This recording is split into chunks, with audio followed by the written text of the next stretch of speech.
Shout out to everybody on the panel. Make sure you guys go to badboymembership.com. And yeah, that's what it is. And Real Game No Theory. Make sure you guys go there and check out everything. All right. So that's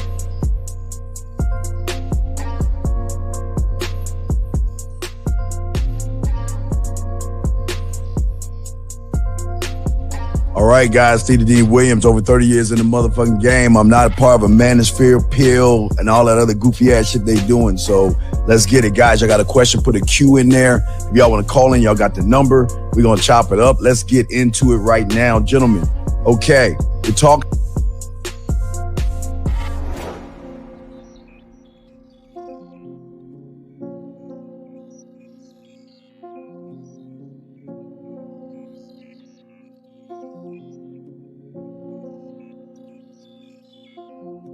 Look, real quick. So, holla at your boy KZaggin20 on the YouTube front. Also on the gram at KZaggin20. Also, every Saturday at noon, the Manhood is a skill set show. Come fuck with your.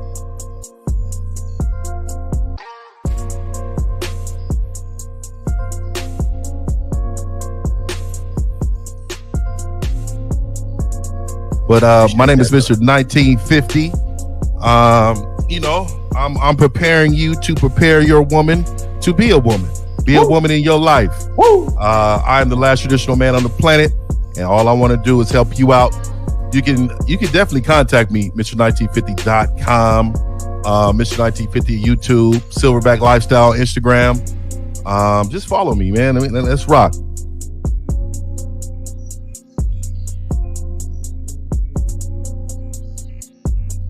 Yo, what's going on? It's your boy Miles Cunningham. Shout out to the Bad Boy membership. Shout out to the Game Kings documentary. Respect to everybody on the panel. I really appreciate you guys being here. Appreciate being here with you guys. Let's spit this game because we know these guys need it.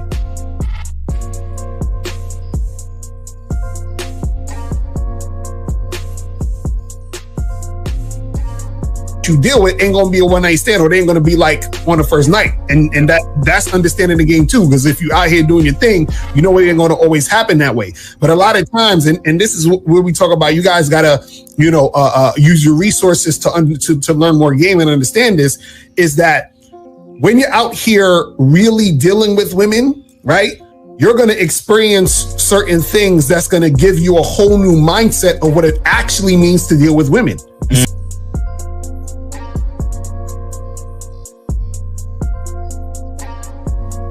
You bitch! Man, how you missed the opportunity, dog? Yo, didn't she say that she wanted him to tell us the nasty shit? She ready. Oh my God, which means He sounded like she wanted him to say some nasty shit.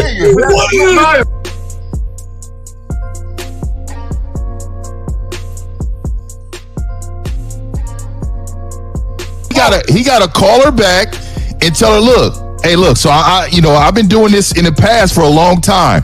When you come over here, I need you to come over here and I need you to wear this. And you tell her what you want her to wear. Yep. And let her know when you get here, and ain't gonna be no talking. We're not talking.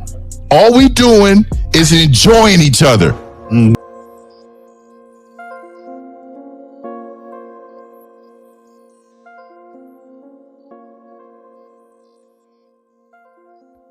it's like, why the fuck are y'all in these goddamn boyfriend-girlfriend relationships? What benefit is it bringing to you? Now, my thing is, like with the dude that was on earlier that had a chick living with him, she brought no value to that motherfucker. And all she cooked was some sloppy Joe and some ramen noodles. So what, he could do that by himself. What he need that bitch for? Stop. You see what's happening right here? What's happening right here is you're letting your ego like fall in place with your dick. You can't do that. You have to separate that shit. You understand? Enjoy your time with these women and then leave it exactly where it is. Because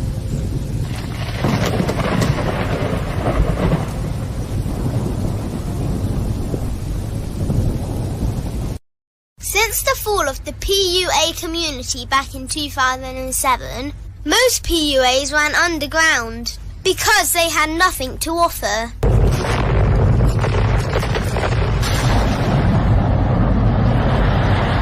The content creator has become the hero today, dedicated to one single objective: to declaw and defang any person who listens. They decided to join forces to create a cult, and never giving those who listen a solution. It's all about clothes, cars and money, deception and manipulation, indirect game, going your own way.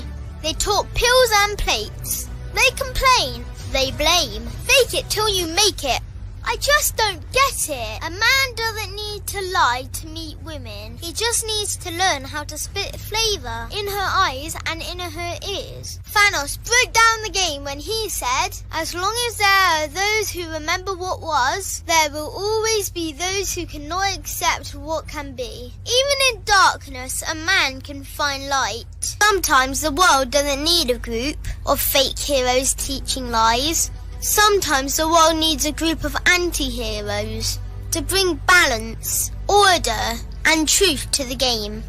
It's time to summon the authentic players of the game.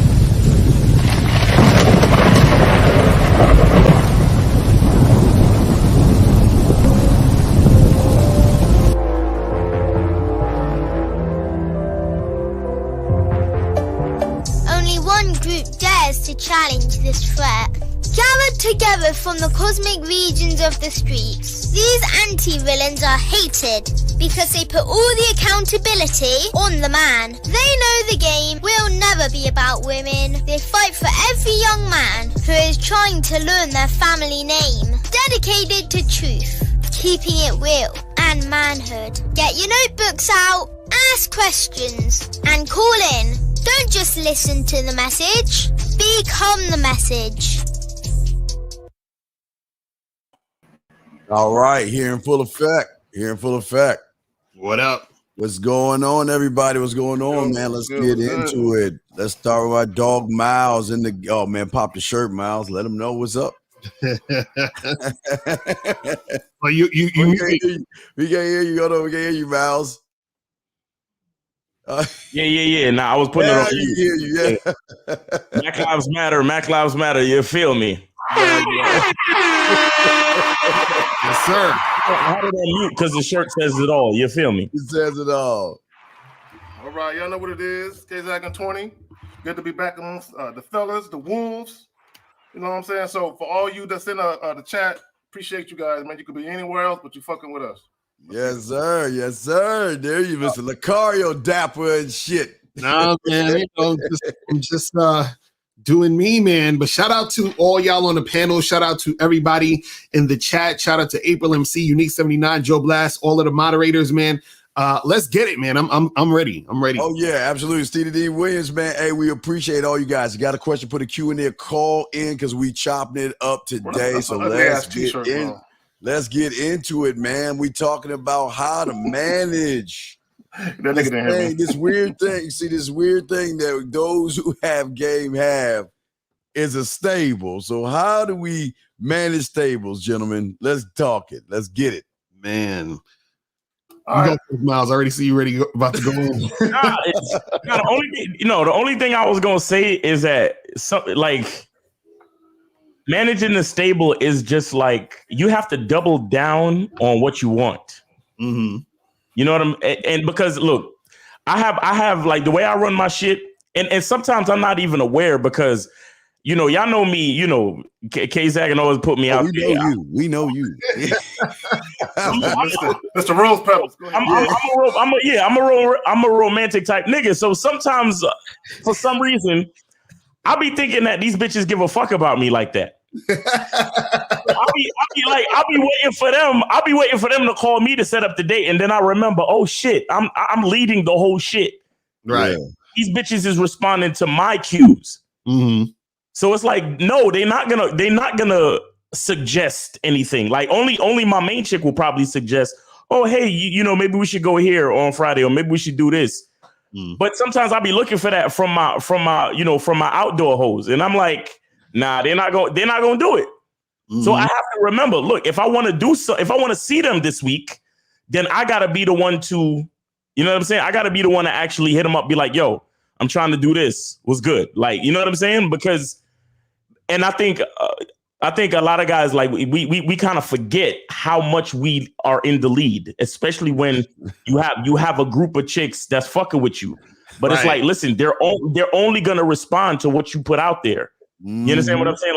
Like literally. Like I saw this chick I hung out with this chick last night that I haven't seen in like 3 fucking weeks. And it was really because I forgot about her. Play your problems. While we're on the fucking date, she's like, well, you've been missing in action. Where you been? What's going on? And I looked at the text, and the last text I told her, between me and her was, look, let me know your availability. Right. Hit me back. So even with that, it was still up to me to say, because okay, that was the last text, and then so she has this thing where she calls herself the head mistress. Yeah, the head one, right? So I texted her. I said, "Yo, I need to see the head mistress." Right. You know what evenings are you free? And she was like, "Oh, well, I'm free. I'm free tonight after 9:30." And I said, "All right, cool. Meet me here. No, I'm free tonight after 9." I said, "All right, cool. Meet me here at 9:30." You understand what I'm saying? And I got my appointment with the head mistress, but again, that it was all on me. You understand? It was all like, I gotta be the one to say, look, this is what I want. Meet me here. We're gonna set this up. You know, I need to see the head mistress. Right. You understand what I'm saying? Like, I need my dick sucked. I need this. Like, but as soon as I say it, they fall in line. But it's like that. It's that leadership that they're waiting to respond to. You understand what I'm saying? I'm glad you said that. Go ahead. I mean, my man K Zagging, he in the military. He know what it is. You know what I'm saying? Like you're not really responding. You're not really moving until the captain or until the, you know what I'm saying? Until the general or the colonel say some shit to you. Like, yo, private, I need you to, you know what I'm saying? Fall in line and do this and do that. And it's like, but again, that's where it's at. You really have to double down on, because see, look, here's the thing, bro. You know, we tell y'all niggas all the time. A lot of y'all niggas say y'all want stables. A lot of y'all niggas want a harem. A lot of y'all say y'all want even just one girlfriend. And the truth of the matter is y'all not ready, because the type of leadership it requires is like, yes, it's on another level. You understand? Because these chicks are not looking out for you. Right.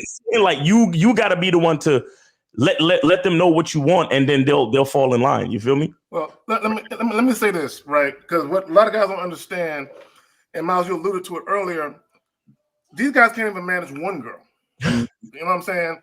And because you're dealing, what guys have to understand, you have to be the consistent one in a sea of inconsistent women.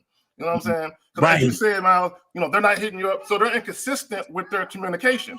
So you still have to be able to be consistent with what you're doing, so that way you can effectively lead and deal with all these women. You know what I'm saying? And not only that, but you got to deal with multiple emotions. You got to deal with their emotions. You got to deal with chicks wanting to see you, and you can't see them. Right. You got to kind of juggle chicks here and put them there and put them there. And there's going to be chicks that ain't happy because they feel like they ain't getting they feel a dick. You know what I'm saying? They want to see you. They want to get that. And you're like, nah, not tonight. And they begging you, please, come on. I'm like, no, girl, not tonight. So you got to manage those emotions while keeping your emotions intact and not allowing you to get, bogged down with her emotions, because you'll have guys that want to argue with these chicks. Okay, you can't manage a stable if you're arguing with these females. You go ahead and you just tell them what it is, and however they're gonna act. You can't help how they're gonna act, but you can help how you respond to how they act. You know what I'm saying? And keeping your emotions in check. And it takes discipline, bro. I want to add something. I want to add something to it too, because a lot of times we have a I would say maybe a double mind, or maybe we do one thing but we think something different. Because like I said in the beginning, I was like, sometimes I'm thinking, hey, maybe one of these chicks will hit me up and suggest some place to go or whatever. Right. Yeah. But check it out. I'm not even remembering my own leadership, because I already put it in place that I got other broads, and y'all not supposed to call or text me like that. Right. Yeah. But sometimes I'm still like, damn, how come I don't hear from these hoes? But that's literally because of the way I already set the game up. So I'm not even remembering the rules that I put in place. Yeah, but Zach, you say manage women. They can't even manage their life. What you mean? Women, they can't even manage their life, man. You gotta have an understanding. They gotta understand that they gotta follow the rules and know what role they're in, and understand that at any time they can be replaced. But these are things they're gonna have to accept, because you're not gonna get all of me. You get a part of me. You get a piece of me. But like I always tell people, like in those cereal commercials, one bowl of me equals like 20, 30 of them motherfucking dudes. So you get a little bit of my time, you're good and everything. You know what I mean? But and I don't want people to think we treat them bad. I mean, they love this. The weird thing about it, they love the roles that they play. Some of them love to cook. Some of them love to give back massages. Some of them just love just to sit around and shut the fuck up. Some of them love to buy you stuff. They love the roles that they're in. And guys, this is not a dictatorship. I want people, before I throw it to the other guys, this is not a dictatorship. We're saying to them, this is your role, and they accept it. We never say beg. We never say please. They want to be in these roles because they want us. Right. That's facts. Right. That's a 1950. I think you go. What up, 1950? What up? Oh, you go ahead, 50. Give me a shout out, man. I want to say, man, I want to go ahead and say, man, I'm a little bit of a dictator, man. But hey, so this is Mr. 1950, man. Last to this man on the panel, man. I appreciate being here with these great gentlemen. Fire game. I want to give it a shout out to Locario too, man. This cat, man, he's a worker, man. I watched a video, like not a video, a clip of what he was talking about on his Instagram. I commented, and he's like, he was saying like only players will understand this. Right. And he was on the fucking money, man. I wanted to give you a shout out for that, man, because you was spitting straight fire on that, and that's kind of like saying like what we talking about here too, man. You know what I mean? So, man, you giving away too much free game, man, right there, man. But you need to start charging for your Instagram. Charging for your Instagram, bro. Exactly. So look, man, hey, I'm a little bit of a dictator. So I will say this, man. Like it's gotta be like you gotta understand the woman though that's coming into your presence though. You gotta understand that. And you gotta have a certain level of game in order to do that. So for me, I'll always for some reason, and I'm going to say this, and I'm sure you men understand, but for some reason, all the women want to, they want to fall in line. You know what I mean? Like they kind of just want to do what I need them to do. You know what I mean? So you only want to deal with the women that you know that you can say things to and be a certain way to, because in that way, everybody will be happy. Because if not, there's going to be some disgruntled. There's going to be natural jealousy if when they know about each other. But the focus should always be on you instead of these other entities. And when you remove the focus from you, then you're allowing that, certain type of behavior that that's unacceptable in your stable. I'm not going to allow you to speak on this other woman because she's not your concern. Right. Your concern is me. And if you lose focus of me, that means you're not giving me everything that you're supposed to give me. So that's why I say I will throw that out there and let you men handle the rest. Right. And I say this too. I think what it is when it comes to having a stable of chicks, they have to understand that there's positions, meaning that you have women who are like your main women, and then you have the rest of them. You understand what I'm saying? And so once they understand the situation and the position that they're in the situation, then that actually creates, where you're not really going to have too much like drama and a lot of nonsense and headaches and all that. Because the reason why a lot of dudes, when they start to deal with different women and they start to go through a lot of stuff and they get frustrated, is because they haven't created a situation where the women know that there's almost like a hierarchy to a certain extent. Like there's certain positions that, hey, listen, I just met you a week ago. You feel what I'm saying? So you don't have the same leeway and privileges as the woman I've been with for like 2, 3, 4 years. You understand what I'm saying? Like that's not what it is. And so the fact that she knows you have the other woman for 2, 3, 4 years, and she just came into the situation, right? The way that you set it up is that you need to let her know, okay, listen, this is what it is. This is the situation. I don't need you calling me every 5 minutes. You understand what I'm saying? I'll holler at you when I need to see you or what. You understand? So then as time goes on, if you're in a situation with this chick and let's say you move her up a notch, then that's a different story. And now she's earned that spot. But the problem is a lot of guys, they treat every woman, they'll treat the woman they just met like their wife, you understand? Mm-hmm. Or their girlfriend, you understand? Which is a no-no. Right, exactly. And it's like, bro, what are you doing? And then so she starts to feel entitled to your time, to your energy, to your affection, to your game. She starts to feel entitled to that. And that's why you have a lot of, and this is the fucked up part too.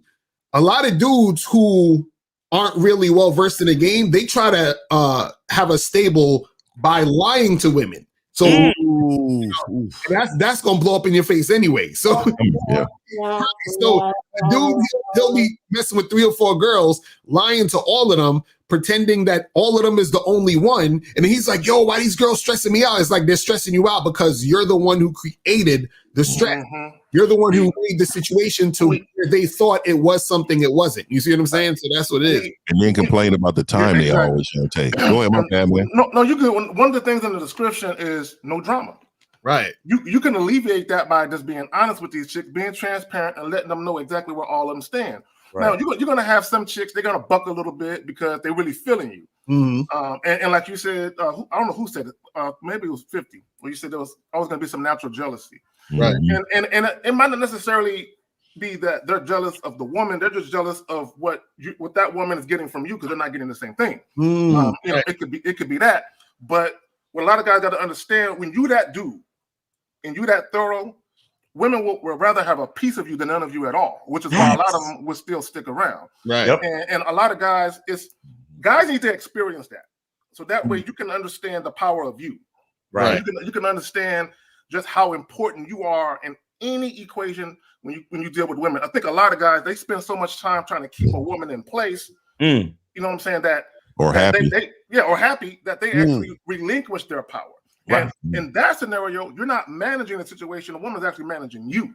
You know what I'm saying? So I want guys to think about that shit. Yo, case in point. I'm out with the broad last night.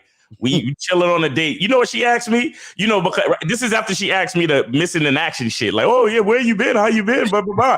And then she says to me, she says, "So how's it going with your other women?" Right. And it's going great. And she's like, it's crazy because usually I don't like sharing like that.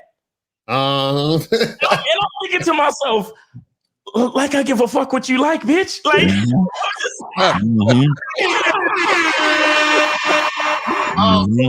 Miles, I got some exclusive audio of you last night. Hi, how you doing? You think I give a fuck about how you doing, bitch?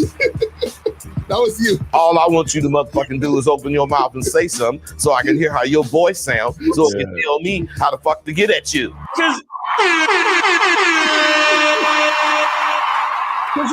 Because you got to understand, like, he's saying this with a smile on her face, though. Right. You understand? Like, because exactly what K Zagan said, like, they know that they can only get a certain percentage of you, but they're happy with it. Right. Because, all right, she low key, because trust me, it wasn't an argument, my nigga. It was straight like a cool convo. She's like, I don't really share like that, but, it is what it is, blah, blah, blah, blah. Like just regular shit. And I'm like, yeah, it's going great with my other women. Like, it's been cool. I'm doing all right. How you been? And she was like, oh yeah, I just came from this, a speed dating event. Mm-hmm. You understand what I'm saying? And I'm like, oh, that's cool. How did that go? She was like, these niggas out here ain't got nothing going on. I never understood that. Mind you, and she was like, oh, one of the guys was a doctor, another one was a software analyst, another one was an engineer, but I just wasn't attracted to none of them. And I'm thinking to myself, but you sitting here with me now, bitch, about to get fucked. Like, you know what I'm saying? I'm glad you said their professions. Because guys think, oh, if you're this and you're that, you make, software engineer, they make runs of the 6 figures. Mm. So it just shows you a woman is saying, your money is not enough to keep me here. Right. I'm out of here because your personality, your behaviors, none of those things are attractive. You know what I'm saying? I'm not attracted to you. So I don't even want to deal with you, even though you got money. I know you do. You got a great career, but I don't even want to deal with you. So, and I want guys to understand because guys think, well, all women want money. Not like you think. Right. What women really want is a guy that they are physically and sexually attracted to who actually can stimulate them. You know what I'm saying? With conversation.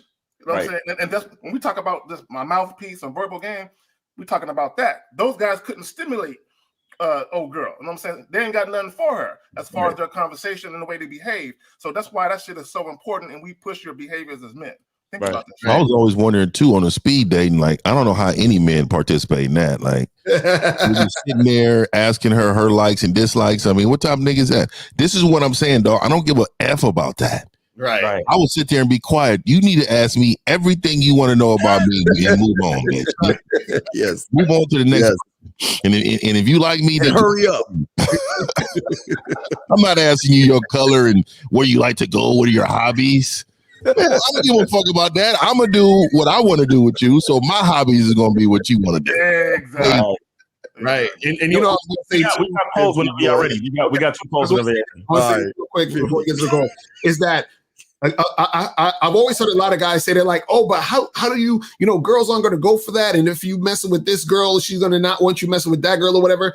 Y'all got to understand something is that when a woman, this is why I said about having the different sections and hierarchies and stuff, is that what women really want is they want the attention from you that's not sexual more than the sexual attention. They still like the sex, but they want more of the non-sexual attention, meaning that they are going to say, okay, well, this is why a guy could just fuck a girl and go back to his girl and his girl won't trip because she knows all the chick is getting is dick. You understand what I'm saying? And so even though dick is a gift, you feel what I'm saying? Dick is a gift. What happens is that it's a gift because the other girl is just getting a dick for a few minutes or whatever, but the main girl is getting more of the time and energy and everything. You understand what I'm saying? She understands that she's in a better position than the other girl. You see what I'm saying? But see, for a lot of guys, we always thinking in terms of sex. So we start to feel a certain type of way about sex just in general. So we're the ones putting sex on a pedestal. The woman doesn't. The woman actually puts more of your time, attention, and energy on a pedestal. You see what I'm saying? So this is why I said that you can't the new chick like the chick you've been with who's been putting in time and energy. But that's all I want to say about that. It's a funny ass comment, man. This young lady, what is her name? Mackie the poet or whatever her name is. She's asking 50. Oh, well, how do you get to know a woman without asking questions? Oh, okay. Easy. So what I do is I ask about the things that I need for you to do in my life. So I'm gonna ask you what type of skills you got in the kitchen, right? Do you take care of your responsibilities as a woman? You know what I mean? I mean, what is that back of that head like? And then I'm gonna ask a little couple more questions. But to be honest with you, I ask things that I know that's part of my program to see if you fit it. Mm-hmm. Once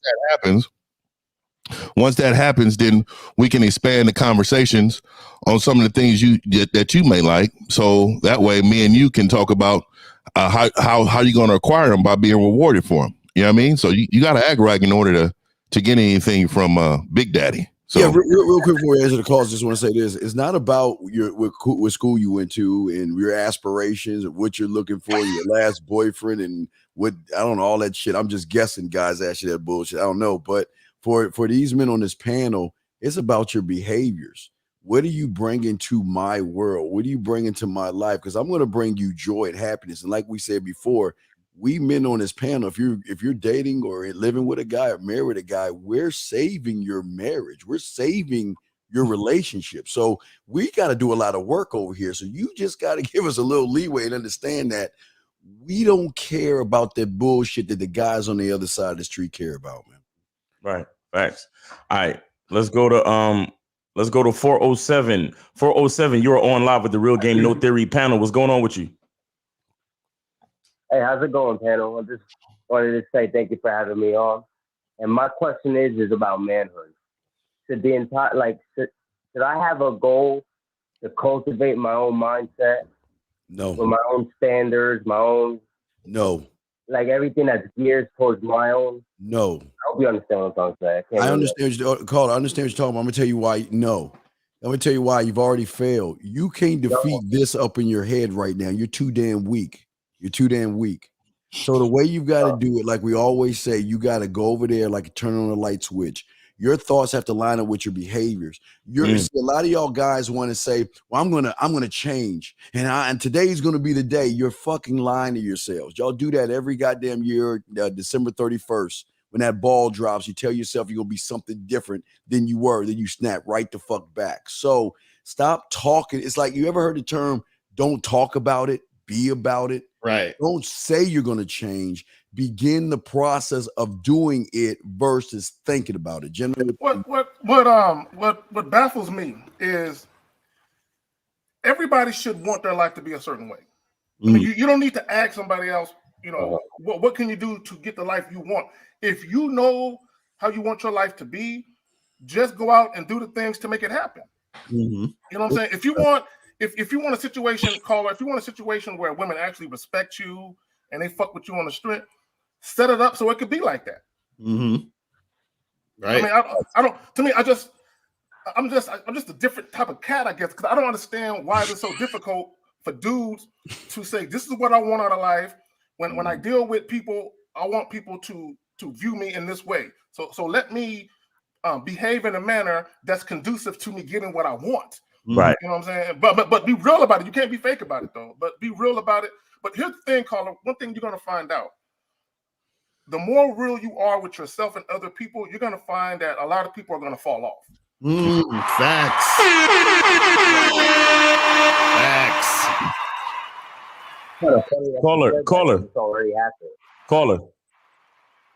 Caller. Yeah. Yeah. Do you eat pizza? Do you eat pizza? On occasion. On occasion. All right. What's your favorite dish? Your favorite food to eat? Favorite dish? Yeah. New York strip steak. New York strip steak. How do you like it cooked?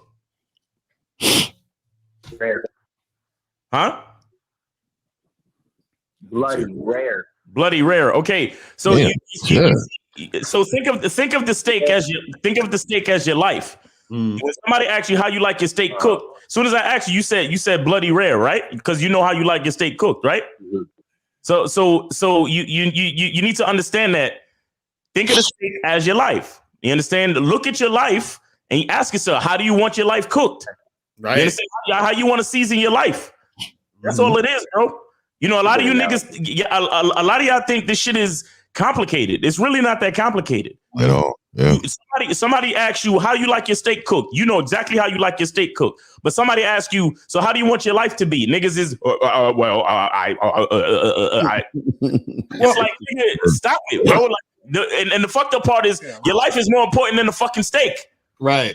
No, what you really want to know is how can I go through life, get what I want without pissing people off? Right. Because I worry about what they think about. Too many men believe your life is not a negotiation as a man. Right. You should have your principles and live by those principles. And if they don't fit the principles, then they got to go. All men want to F all women in the world. And you got to understand, you're not going to get a hold of all women. Right. But you'll get a hold of all the women who want you because they're the ones on your program. I think you men need to go ahead and start getting rid of some of these women that's in your face that's trying to negotiate your life. Right. It's almost like this. You gotta live your life in a way. You gotta live your life in a way where even what you say you want or the things that you're involved with, it could be a fact that is wrong, and you know it's wrong, but you say, I fuck with it anyway. So for example, you might say 2 + 2 is 79. They're gonna be like, no, it's not, it's 4. Well, I know it's 4, but fuck that, it's 79 to me. You understand what I'm saying? It has to be that crazy to where you even know it's wrong, but you like it this way. Do you understand what I'm saying? So that's how deep into your shit you gotta be. So you're not delusional about understanding that it's 4, but you don't give a fuck about 4. You understand what I'm saying? You want it to be 79, so it's gonna be 79 to the way that I deal with it. Period. Right. You see what I'm saying? And so that's how you gotta be, because what's gonna happen is you're gonna have situations in life where you're doing things And because you like to do it that way, you're going to do it that way. Now, again, it's not you hurting anybody. It's not you fucking anybody over. That's, you know, you're just doing your thing. And then by you doing your thing, there's going to be people outside, you know, outside of yourself and all that. Other people are going to tell you, well, you shouldn't do this. And that's not right. And that's toxic masculinity. And you shouldn't. They're going to tell you all the things that you shouldn't be doing. But you have to stand on your shit and say, fuck that. I do it this way. You understand what I'm saying? And that's it. Facts. Caller, so you good? You got any more questions? I got one last question. It's about the principles. Is they gonna be universal principles or man? Okay, brother. Come on, man. Fuck. Caller. Hold on, I'm turning this fan on. Caller, I'm hot. I'm sweating like a motherfucker. Caller, you create your world for you. Mm-hmm. And you literally have to have the attitude of, this is what I'm about. If you don't like it, don't fuck with me then. Right. Just like that. Straight like simple like that. If you don't like it, don't fuck with me then. All right. Let me I'm sorry. Go ahead. Finish it. No, I'm good. Go ahead. Yeah, I was just going to call it. Let me ask you a question. Why are you looking for universal principles, bro? You want to appease everybody, bro. Well, I'm just, I see that you guys, you guys are similar to each other. I'm not saying you guys are all the same. We're actually not. Right. We're actually not similar at all. We're independent thinkers. This is a Rubik's Cube group here. Like, everybody has their own way of doing things, but we have the same success rate. That's all it is. You know why he thinks we're similar though? Is because we're just being ourselves. So what's similar in us is that we are who we are. That's it right there. Similar. So caller, you look, you have to understand that there's nothing about your life that should be universal. Everything about your life should be specific to you. Now, if it happens to align with another man's situation, that's just by coincidence, bro. You understand? So the answer is not to look for things that's universal. The answer is to look for what's right for you. Right. This caller, I'll tell you like this, caller. Your mindset shouldn't be like I'm one in a million. Your mindset should be like I'm literally the only one. The only one. The only one. Yes. You know, there may be guys that have similar interests and similar taste in things, but I'm literally one of a kind. You will never find me in 10 lifetimes. Never. You know what I'm saying? And what you have to understand is women are captivated and they covet dudes who have that type of aura about them. Like, I can't find him nowhere else. Okay, we're talking about a stable. You got women that they want to be with you, but they accept the fact that all you giving them is some dick, and they stay right there with it because they know you're the only one.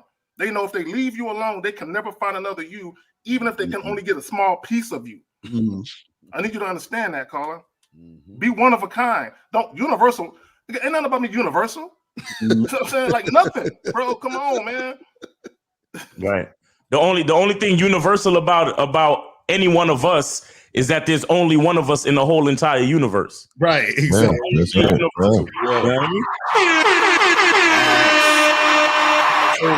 We're gonna move on, but thanks for the call. Thanks for supporting the show, and we appreciate you, man. Peace. Hey, thanks for the clarity. Man.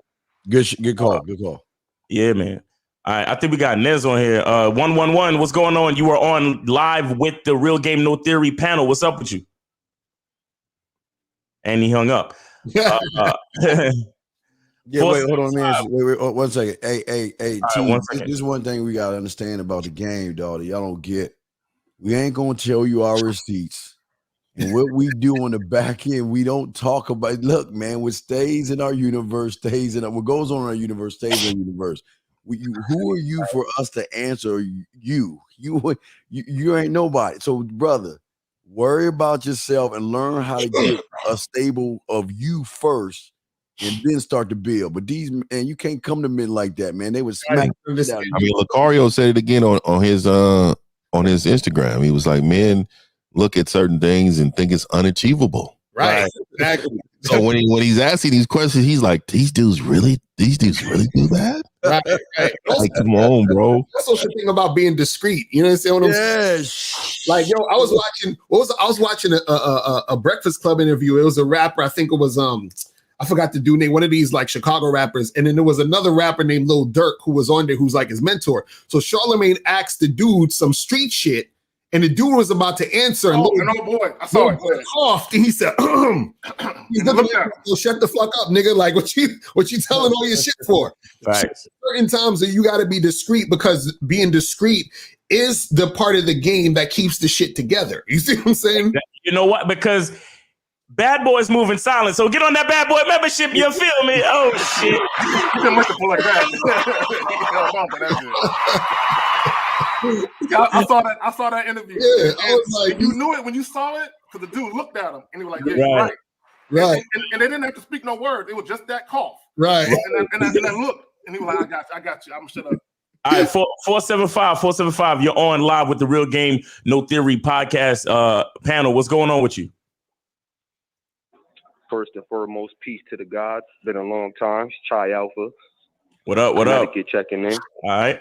I want to piggyback off what y'all was saying. As a collective, when you on your purpose, you can't lose.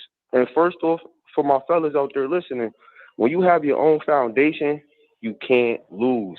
So when girls or women get tired of me, want to kick me out, I have a place to go to. So it's nothing. And gentlemen, you should never get kicked out, bro. Wait, what? You should never be kicked out. That means you're cohabitating with somebody that is not under your influence. What the fuck? We hear stuff, right? That's why people we listen. We hear keywords that just triggers. As soon as he said on your purpose, I wanted to stop him. I was waiting for y'all with that one. I was like, I know somebody. I saw the car in his face. Like, what? This nigga. All right, caller. All right, finish. Y'all gentlemen listening, y'all can listen. Y'all can follow these quotes. The universe conspires to my highest desires. Miracles are normal. Man, look, fuck the universe, dog. Fuck that shit. Why do you give a fuck about the universe? Man, it's very difficult for men in these memes. Let me just say somehow how unmanly these memes are. For all you men posting these memes, what you're saying is that, okay, this person is just, their philosophy is just the greatest in the world, man. It's just real vagina to follow. And I wanted to say this too, because you notice a lot of women post a lot of memes because they're used to following. Yes. And the reason why is they look at this, oh, this is great. This is what it is. Or they go next to the theory of what they want or what they believe in. Women surround themselves by a lot of self-minding people that think just like them because they don't like to be confronted. So what I'm saying to you men, be careful about these little bitch ass memes. Facts. Memes ain't shit. It's cool to say, oh, Malcolm X on Malcolm X Day or Martin Luther King, oh, I have a dream speech and he said that. Those are profound stuff, man. But these little bitch ass Instagram, Facebook, and Twitter memes, make your own fucking meme. I'm telling you right now, have your own philosophies about life. There's similarities to those other people on thoughts, but make your own pathway, brother. That's all I'm gonna say to you, man. All right, caller. Caller, I just want to ask you a question. Can you explain being on your purpose? Can you tell us what that means? Please. All right, because I don't need to speak for myself because we all individuals. That's the point I was trying to make. Okay, can you answer the damn question, please? What does that fucking mean? You on your purpose? Chill, cause I know you be turned up all the time. What does it mean, bro? It's all right. I'm just wasting our fucking time running your mouth. Fucking answer the question. My system works for me. So that's we don't give a fuck about your system. We asked you about purpose. Can I finish speaking? Cause y'all ain't gonna scold me up here. But then get your fucking bitch ass off. Then if you want, you calling us, motherfucker. That's why I say the universe conspires to my highest desires. Miracles are normal, and I ain't get that. What woman is pulling your strings? What woman is pulling? I see why he be getting kicked out the house. Motherfucker talking way too much, all type of shit. Pick this motherfucker, get out. take your 2 backpacks and get the hell out. Hey, that's my charger. Where you going with my charger? No, that nigga he ain't got a book bag. He got hefty bags. That's the all. He got his belongings in a plastic bag. For the pump and dump. Come on, y'all. Yo, pump and dump. What the fuck is that? Caller, listen. If you're on your purpose, how are you getting kicked out of the house, bro? Because that's not my stable. That's somebody else's foundation, brother. But what are you doing in somebody else's foundation? What are you doing in somebody else's foundation? If you don't want to be, I'm a traveling man first off. So if I'm in any city and they there, and if I want to chill there for a week and they get tired of me, that's what I mean. Like you have a place to go to. Nah, man, I'm gonna go ahead and rent me a room because she's not gonna be the only one I'm visiting. The problem is, though, is that this is the problem. This is the problem. Give me a room. Kohler, this is the problem. If you go into these places and you getting kicked out, that means the chick ain't got no respect for you. So why you fucking with chicks that ain't got no respect for you? Yeah, like you the bitch in the thing, but you on your purpose like bitches. And when you got real stroke, you never get kicked out. When you got good D, you never get kicked out, bro. I'm trying to tell you. Real quick, this nigga Toby Cash, bro. We don't speak like that. Toxic masculinity, bro. We don't talk like that, bro. Somebody said that? He says that's a vaginal word. Yeah, bro. That's what I'm saying. We don't talk like that, bro. Yo, hold on. Shout out to Freelance Rona for the $5 super chat. He says Sunday's most underrated show. Salute. Facts. Bro, look. Why y'all be clowning perfect? Let me just say this right quick. Y'all need to stop adopting phrases and terms that women say as your own. Women should be adopting phrases and terms that you say, not the other way around. Right. And see, the problem with this dude, he talking about he gotten kicked out. That means that he don't have no type of influence on a woman. bro. This is the thing. Any woman's house you enter becomes your house. Exactly. Thank you. Where's my ice cold blue Gatorade that's supposed to be in this refrigerator right now? Run to the store. And how's she kicking you out the house? That's crazy. Yeah. I immediately take my shoes. I don't know about y'all, but I immediately take my shoes off at the door and I go sit on my couch. I tell chicks I'm a water snob. I don't drink tap water. I only have Evian or Fiji. And when I come in the crib, Shorty walk right to the fridge and she's like, "Here you go. Here you go. I know you don't mess with tap. I know you don't even mess with the shit that come out the fridge. You want your Fiji? Here you go." And I'm like, "Thank you, baby. I appreciate that." I'll turn your favorite show off to turn it on ESPN. What? I'm the guy who get the remote when I come in. Because what they don't understand is they don't understand that like what the woman actually wants is to please you. You understand what I'm saying? That's what it is. That's what it is.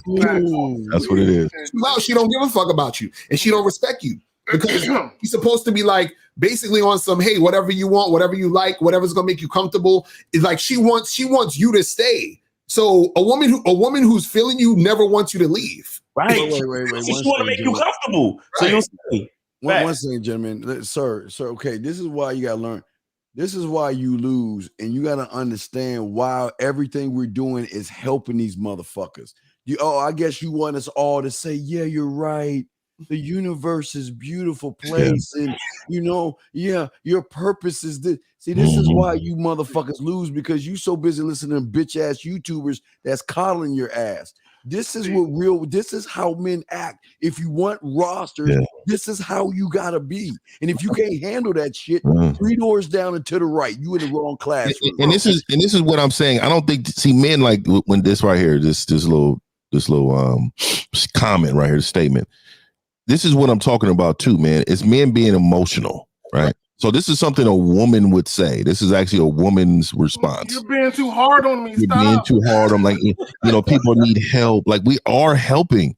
The message won't always be delivered in the way that you want to receive it. You have to be able to decipher messages, get what you need from it, use it, and move on. Right. Stop trying to be delivered in a certain way. Oh, if you could just lower your voice a little bit. Oh, if you can not use curse languages. The N-word is being used too much. You guys are just barking too much at each other. Like it should be a lot more. Fuck you. Okay. You need to understand men speak like this. Right. Like if I was around these dudes, this is how we'll be talking and this is what we do. That's how we beat the women. That's how we beat the women with these. Go ahead, Steve. Go ahead. No, I'm just saying that's how we speak to see. You don't see that shit. Exactly. If one of these dudes told me about one of their set moments a long time ago, I'm looking at him like, God damn, you was the bitch back then, homie. Yeah. I'm glad you ain't that nigga no more. Especially Zach and shit. Zach had his moments. You remember Zach? Oh, I'm sorry, Zach. You remember Zach had his moments? You're freaky, thick tongue, curious joy shit. We love this dude and we fuck with him, man. And they clown me the hell out of me when I told them that story. We love that shit. That's crazy, man. That's crazy. Do we got any more calls? Nah, not right now. I want to also say something about,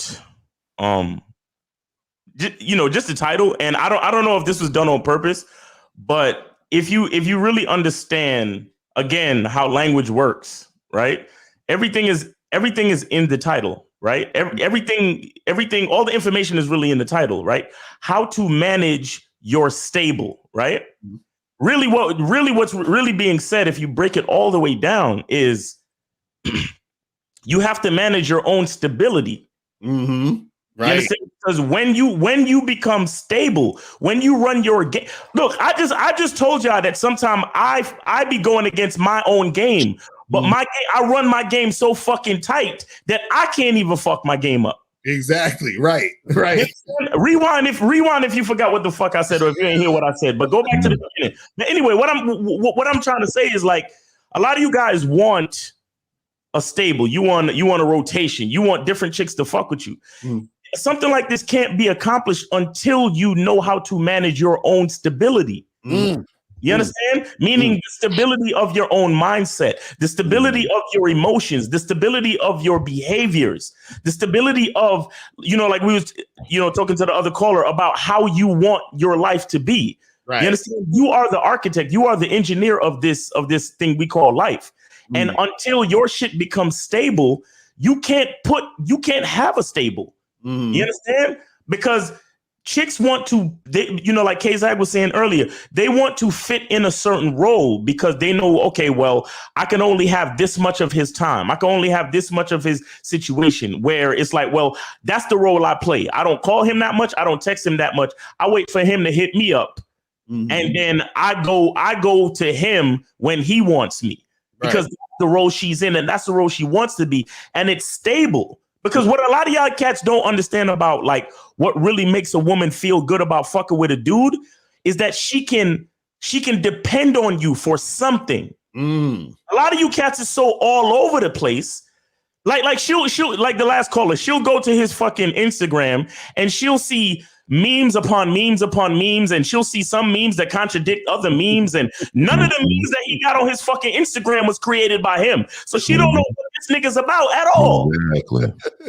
So there's not one female out there that would actually trust him to be in a role, to be a part of his stable. You get what I'm saying? Man, that's facts, bro. This is the type of shit that we're trying to tell you. All of the information that you need, the game is right there in the title. Manage your stable, your own stability. You understand? This is real shit. Well, let me talk about this as well. Can y'all hear that fan? Is it too loud? We hear that loud ass fan, dog. Go ahead. We got 3 fans going in there. No, go ahead, man. You good, bro? You good, man? When you hear women talk about security, a lot of guys think it's security as far as them being financially situated. It's not necessarily that. It's the security and the consistency that you bring. Because women, with their own emotions, they're inconsistent. So the reason why they gravitate to men who are consistent, because you can help right the ship with them. Because when you're inconsistent, they feel like they're dating themselves. You know what I'm saying? And a lot of guys don't understand this, and this is why a lot of times you get into arguments with women, because what it really is them rebelling against the fact that they're dating themselves. And they're like, God damn, another one? I keep meeting these fucking guys. I can't find now one guy who actually is a rock, who is actually a leader, and he's consistent in the way that he behaves. The shit that he says versus the shit that he does actually adds the fuck up and matches up. Right. The rest of these motherfuckers, they all, like you said, with the multiple memes that contradicting themselves, they're like, who is he? He just posting shit that sounds good to him in the moment, which is what women do. They're in the moment. As a man, you're not in the moment. Okay, you're like this the whole time. Women are like this. So when you posting these fucking memes, you're like this. So women look at you and they be like, no, I can't fuck with them. Certain emojis too. I got on my page this week and had to bust out certain emojis too. Are just not supposed to be used by men. Oh, you all over the hearts and the smiles and the. Oh my god, bro! I'm just telling you, dog. The lips, motherfucker, be putting lips on the thing. They the hard eyes. I mean, I'm telling you, dog. I'm trying to tell you, man. I don't mean to cut you off. Condoms are for lames, bro. I wasn't stalking no bitches, bro. You know what I'm saying? He said condoms are for lames. That's his name. Is that what the fuck he said? Yeah. He's on his way to his deathbed. He's gonna die a painful death. Now the story I told Steve was like, "Goddamn, I can't stop it." But that's not what happened, my brother. I wasn't stalking nobody. No, don't put that shit on me. Come on, man. He said condoms for lame. Please don't say that. We got a question at 12:49. All right, 12:49. Let's see here. All right, let's see what you got. He says, "Is it better to get women quick but lose them quick, or wait a little bit longer and keep them?" It's better not to give a fuck. This is a 15-year-old answer. I mean, this is some kindergarten shit, man. This is why they got to be they about to be a sophomore in high school. Well, this is the thing, bro. Like, why would you want to keep a woman around longer that don't want to fuck with you? You understand what I'm saying? That don't even make no sense. So a lot of you guys, y'all want to prolong the situation, even if it's not to your benefit, just because you want a woman around. That's crazy. So it's better to if you in a situation and you're dealing with a woman, and you got to look at it like this. You got to look at it as like, I'm not really even losing her. She was never really about the program in the first place, which is why I'm not fucking with her. You understand what I'm saying? You know what? It's like a job. Y'all didn't see this next question. My bad. No, it's like, I'll go ahead and say this and I'll pass it to you. It's like a job. When you don't live up to whatever they have for you, they fire you. They don't think about it. They don't worry about you. They already know there's 100 motherfuckers that applied for this job just last month.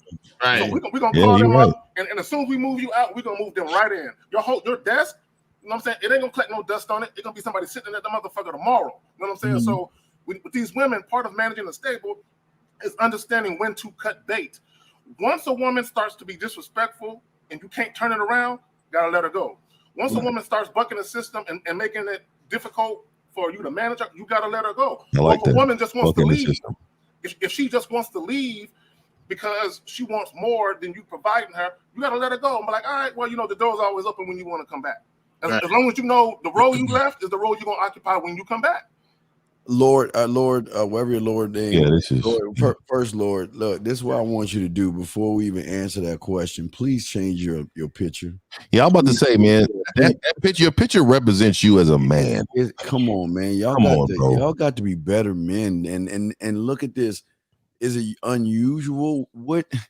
Look, man, I don't give a fuck if she green. If I want to talk to the motherfucking one, I'm gonna talk to her. But the fact that you saying Asian girls and black guy, you need some coaching. Yeah, I'm not even laughing. You need to get the Real Game No Theory and get one of these guys. You really need some help. I don't even feel like I can answer the question. I'm just saying you need some serious help. I don't know why men really look at race when they're talking. That's what I'm saying. Women are women. Like they're gonna move as women. I never understood why they would bring up a different type of woman. You're a heterosexual male, man. You got Coley already. Let's get to the goal. All right. All right, 475. You are on with the Real Game No Theory panel. What's up? My phone died, so I want y'all to drop some jewels on me. I seem like y'all chastising me, so I'm listening. Nah, bro, ain't nobody chastising you, bro. You're exposing the fact that you got a lot of work to do. You understand?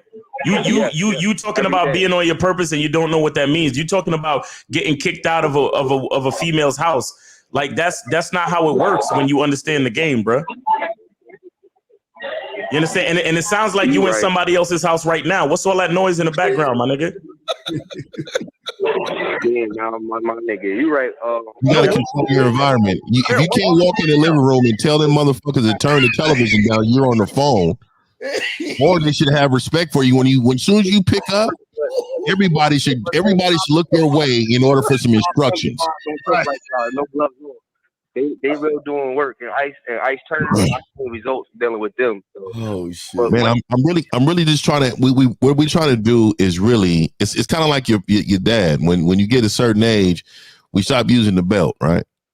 We stop using the belt because we got to get harder on the consequences for what you're saying and what you're asking for.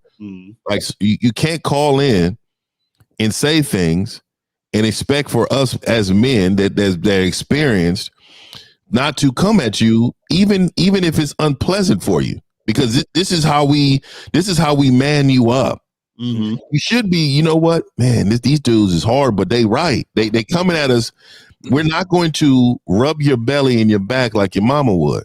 Right. It's not an all woman panel Right. So we're not going to care about your feelings and how you feel and do you take medication anymore. We don't give a F about none of that. So for us, when you call back, that's an emotional callback. You're saying that, oh man, these dudes are just coming for me. Y'all go ahead and just keep on.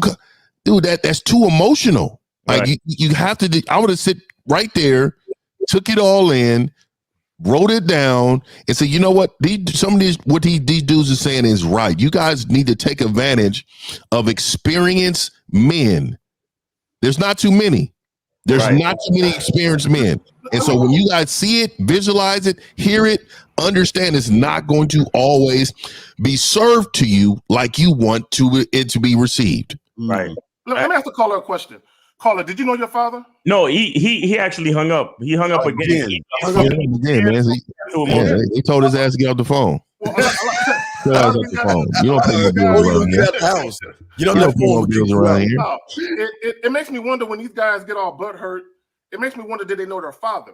Right. Did they have like any male mentorship? Did you have a grandfather, an uncle, a football coach? Because you had a football coach. That motherfucker wasn't nice. He wasn't nice. You know what I'm saying? Grabbing you by your face mask and shit. See, that type of shit. What happens is when a man get in your face, a real masculine man who actually gives a fuck about you bettering yourself and learning some shit. Sometimes you put an arm around somebody. Sometimes that might not be enough. Like 50 said with the spanking. Sometimes you got to punch a motherfucker dead in his chest. Like, what the fuck are you doing? Because there comes a time in your life as a man where you should know better. Like you should really know better. You shouldn't be 28 doing shit that 18-year-olds is doing. You just shouldn't. So if you an old ass nigga like that and you doing teenage type shit, niggas gonna question your mind. Like, bro, what's up with your mind, bro? What's going on with you, man? You been around women all your life. You ain't never been around no man. With the emotional shit. That's what women do. His name, dog. He put Zeta or some shit. That's crazy, man. I'm still thinking about the fact that he's getting kicked out the house or the apartment. It's just like a woman should never tell you to leave or at any point. And like I don't care if you just met her and you went back to her place to smash. Right. She should never be like, oh, you should go now. But no, it should be whenever you ready to leave. You understand what I'm saying? That's when you leave. And it's funny they said his phone died, but he can immediately get it unless he's just right next to a laptop or something. Because it sounds like, and this is what I'm saying. It's like, bro, I know you just hung up and you're on your phone and you hit this on the chat. That was way too quick, bro. And this is what I'm saying. I think you men are way so emotional trying to validate yourself with other men. Dude, to be honest with you, we can care, bro. I won't even remember you in the next minute. So the thing is, dog, just understand how irrelevant you actually are to us. Yes. And just know we're trying to help the masses, not individually you. Right. We're speaking to everyone. We're not just speaking to you. Stop being so vaginal in your approach. I think this is him calling back again. Yo, what's going on? You got a couple of minutes? You got a couple percentages back? To garden before they grow. That's all. Like I said, I deal with Pimp God and a lot of other people that do the same thing I do. Now pimps. I'm telling you, man. I got a way. I feel a way about pimps, and let me tell you how I feel about pimps. And all of them are not the same, but I'm gonna tell you the majority of them. The majority of them only deal with certain type of women because those are the women that they can manipulate. You have to understand that the principles of a pimp, a lot of it is good. I come from a lineage of pimps. I'm from Fillmore, San Francisco. You heard of Fillmore Slim. What I'm telling you is that they deal with trauma-based women in order to take advantage of them. Us men with different type of game deal with high-level women or any type of women and still get the same result. So this is the difference. And so you guys view pimps as the greatest walking individuals on earth because you actually can visualize and see results. But if I was to deal with 18-year-old, 19-year-old, 20, even 30-year-old women that have been abused, have been put out of the house, or are mentally unstable, do you understand what I can do with those women? I choose not to do it. And there's no knock on them because a hustle is a hustle. But at the end of the day, for you to call in and talk about pimps as if the game is superior, it's not. Understand that we all have those capabilities. brother. That's all I'm saying. Yeah, I'm listening. Y'all learned though, right? Y'all had to go through it to learn, right? I mean, I was I had a mentor young, and he's called my dad and my grandfather. So I learned at a very young age. I was put through the gauntlet. I had some bitch ass moments. We all did. You know what I mean? But I had to learn from those mistakes. So if you're saying experience from losing at times, yeah, we all had experience in losing. I haven't, but I'm in the winner circle right now. I don't lose anymore. Let me ask you this, caller. Hey, I hit it on the spot. It's about trauma. I ain't going front. I learned stuff late. So if the chick is traumatized, yeah, that's one to be the person house I might have got kicked out of because there's no order. But then you even worse than a traumatized bitch then. Right, because I was going to ask you what made the chick kick you out. The last time you got kicked out, what happened? Tell us what happened. As I was saying, for instance, her house pie was dirty, and they want you to take the shoes off at the door. It's like, what's the logic to that? That shit don't make no sense. Why you fucking with the one with a dirty ass house, man? Wait. So because you don't want to take your shoes off, that's why she kicked you out? Basically. So you ain't even get in the house and she kicked you out already. Man, you weak, dog. You weak as man. You need some help, bro. Is that what happened? Nah, at the end of the day, y'all right. Is what type of women are we giving our energy to? And that's something I got. That's the path I'm on. No, now. you got to stop having women energy. You have women energy. Don't blame them. Women, I got my project. Don't supposed to have a balance though, fellas. When we You gotta reset yourself. You need a reset. You need a total reset button. Yes. Yeah. You need a whole reset button, man. You need to start from the ground again and build yourself back up. Right now, when you use the word balance, and I hear that a lot from a lot of men has been influenced by women because women use that a lot. There's no balance. There's no fairness. There's no balance. There's no fairness. I want you guys to really understand that. When you hear those words, think about your own household. You think there's balance and fairness in the household? If you're really controlling your household, like you say you control your household, there's no balance and fairness. There's understanding. That's all. Right.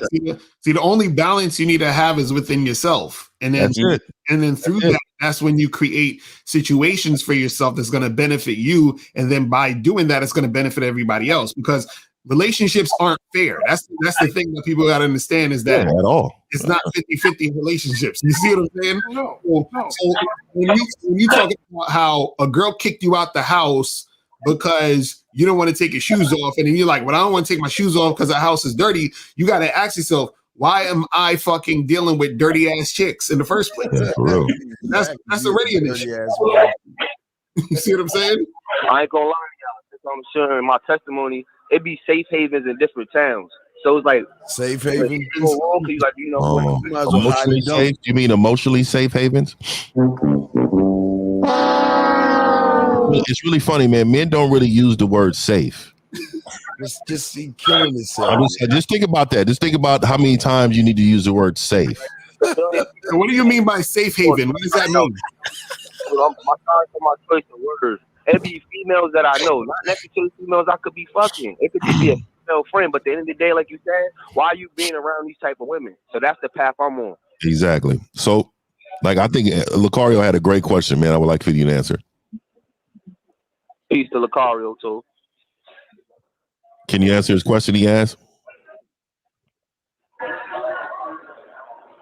Go ahead, Carter. I'm listening. No, so why are you dealing with chicks who got dirty houses and all that? Why are you putting yourself in that position?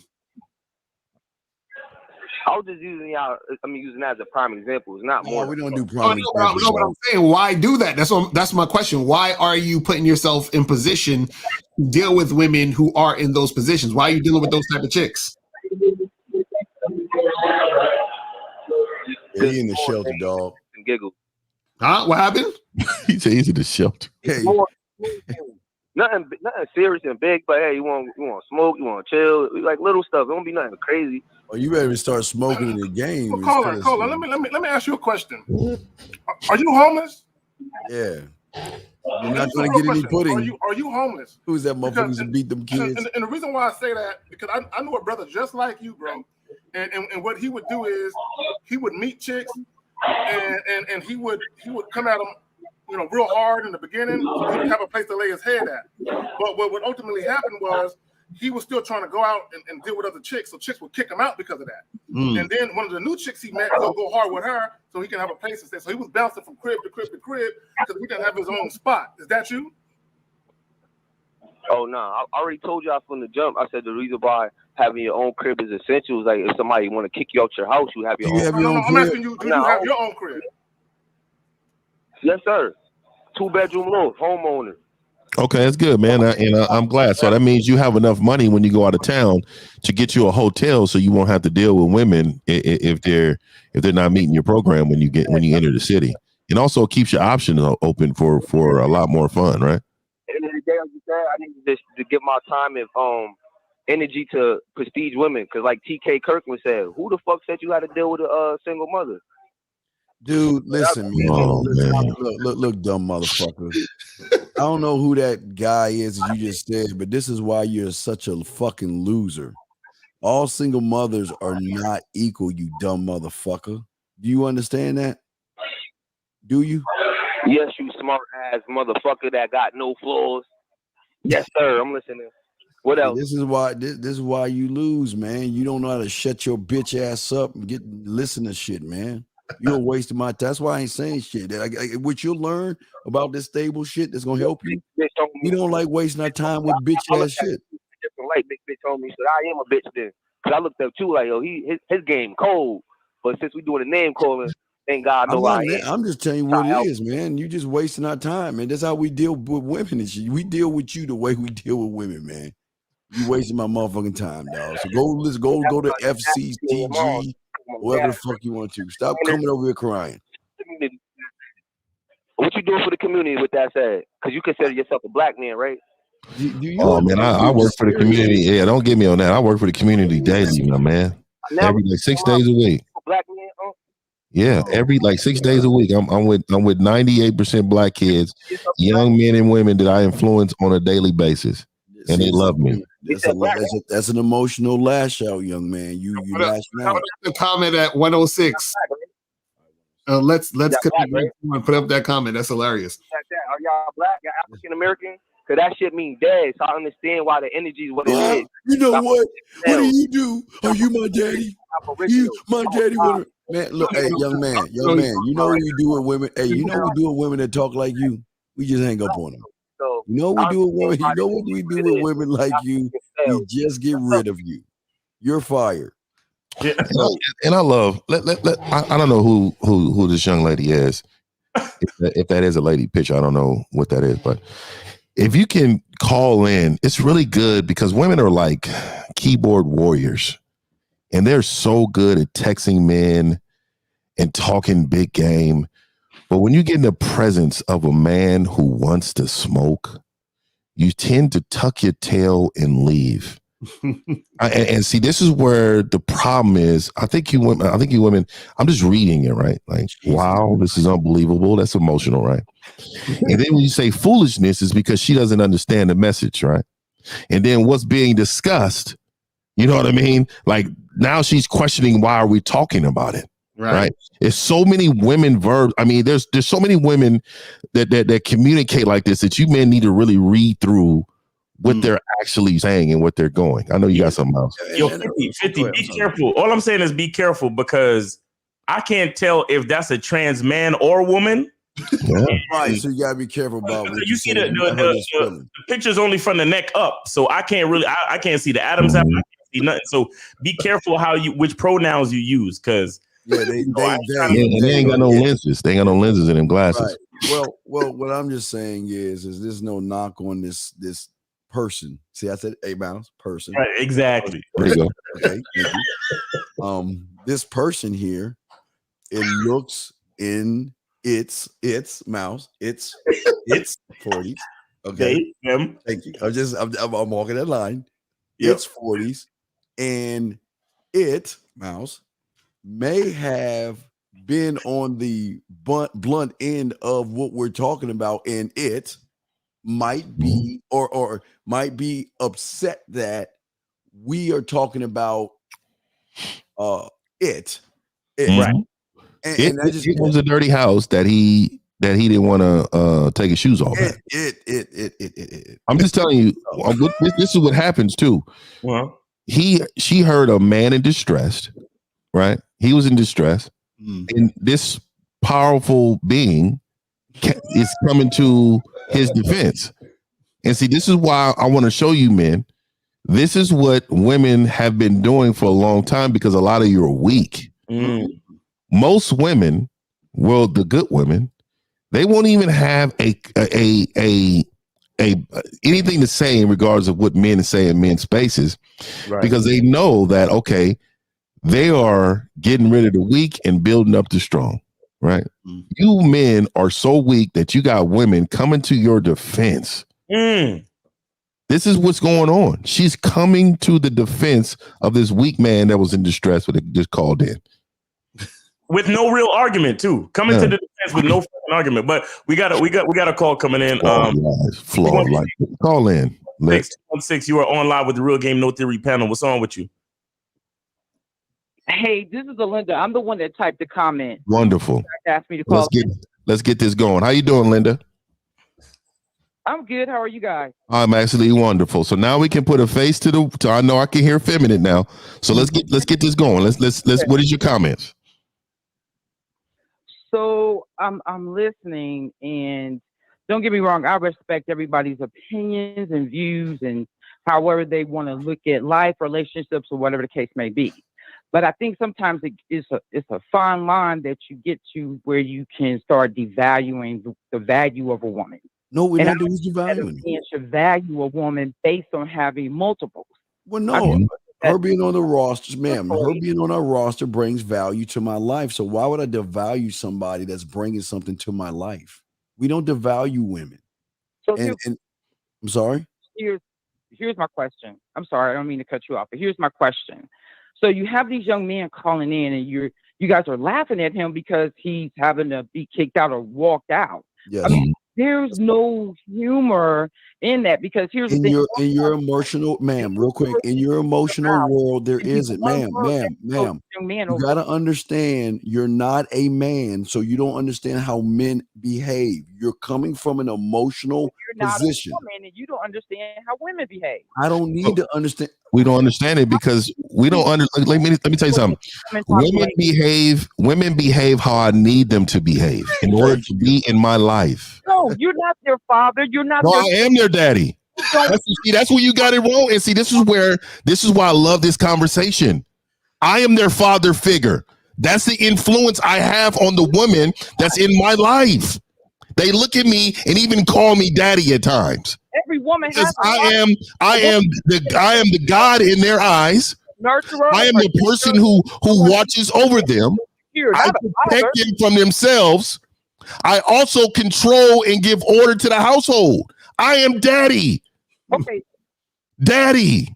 It's one thing to be the head of the household. No. I'm not just the head. I am daddy. There's a difference. Wait. Hold on. You have a father. I'm daddy. Caller. Hold on one second. What's your relationship status? Are you married? No, I'm in a relationship. Oh, you're in a relationship. So how does that relationship work? Is your man the leader of the relationship, or who leads that relationship? Absolutely, he's the leader of the relationship, and he's the one that supports, encourages, and motivates me. Okay. He helps to push me beyond my comfort zone. Okay. Sounds like a dad. So my thing of it is that two people come together to help each other, not to condition. No, I don't need help. I don't need help. I can help myself. So what's the difference between your man and what 1950 is saying? What's the difference? Oh, okay. Well, if you can help yourself, then I guess you can have sex with yourself, right? Oh my God. I've had before. Let's not take it to sex just yet. But go ahead, Locario. What's the difference? You said your man leads you, your man helps you, your man guides you. So what's the difference between what you're saying and what 1950 just said about him, leading and protecting and guiding the woman? Y'all talking about the same thing. Here's the difference. And I'm going to quote what he said. He said, I tell her what to do. I want her to be a certain way. You don't give instructions like that. Oh, really? Oh, really? So, caller, so your man doesn't tell you what to do? You're not allowing a woman to be who she needs to be. You're conditioning her to be. All right, hold on, caller. So wait, so your man doesn't tell you what to do? No, he doesn't tell me what to do. You ain't got no man. He leads you, so that's what leaders do. Leaders tell the follower what to do. Okay, so caller, please give us an example of how your man leads you. Okay, here's a good example. He came into my life at a time to where I'm on a uphill.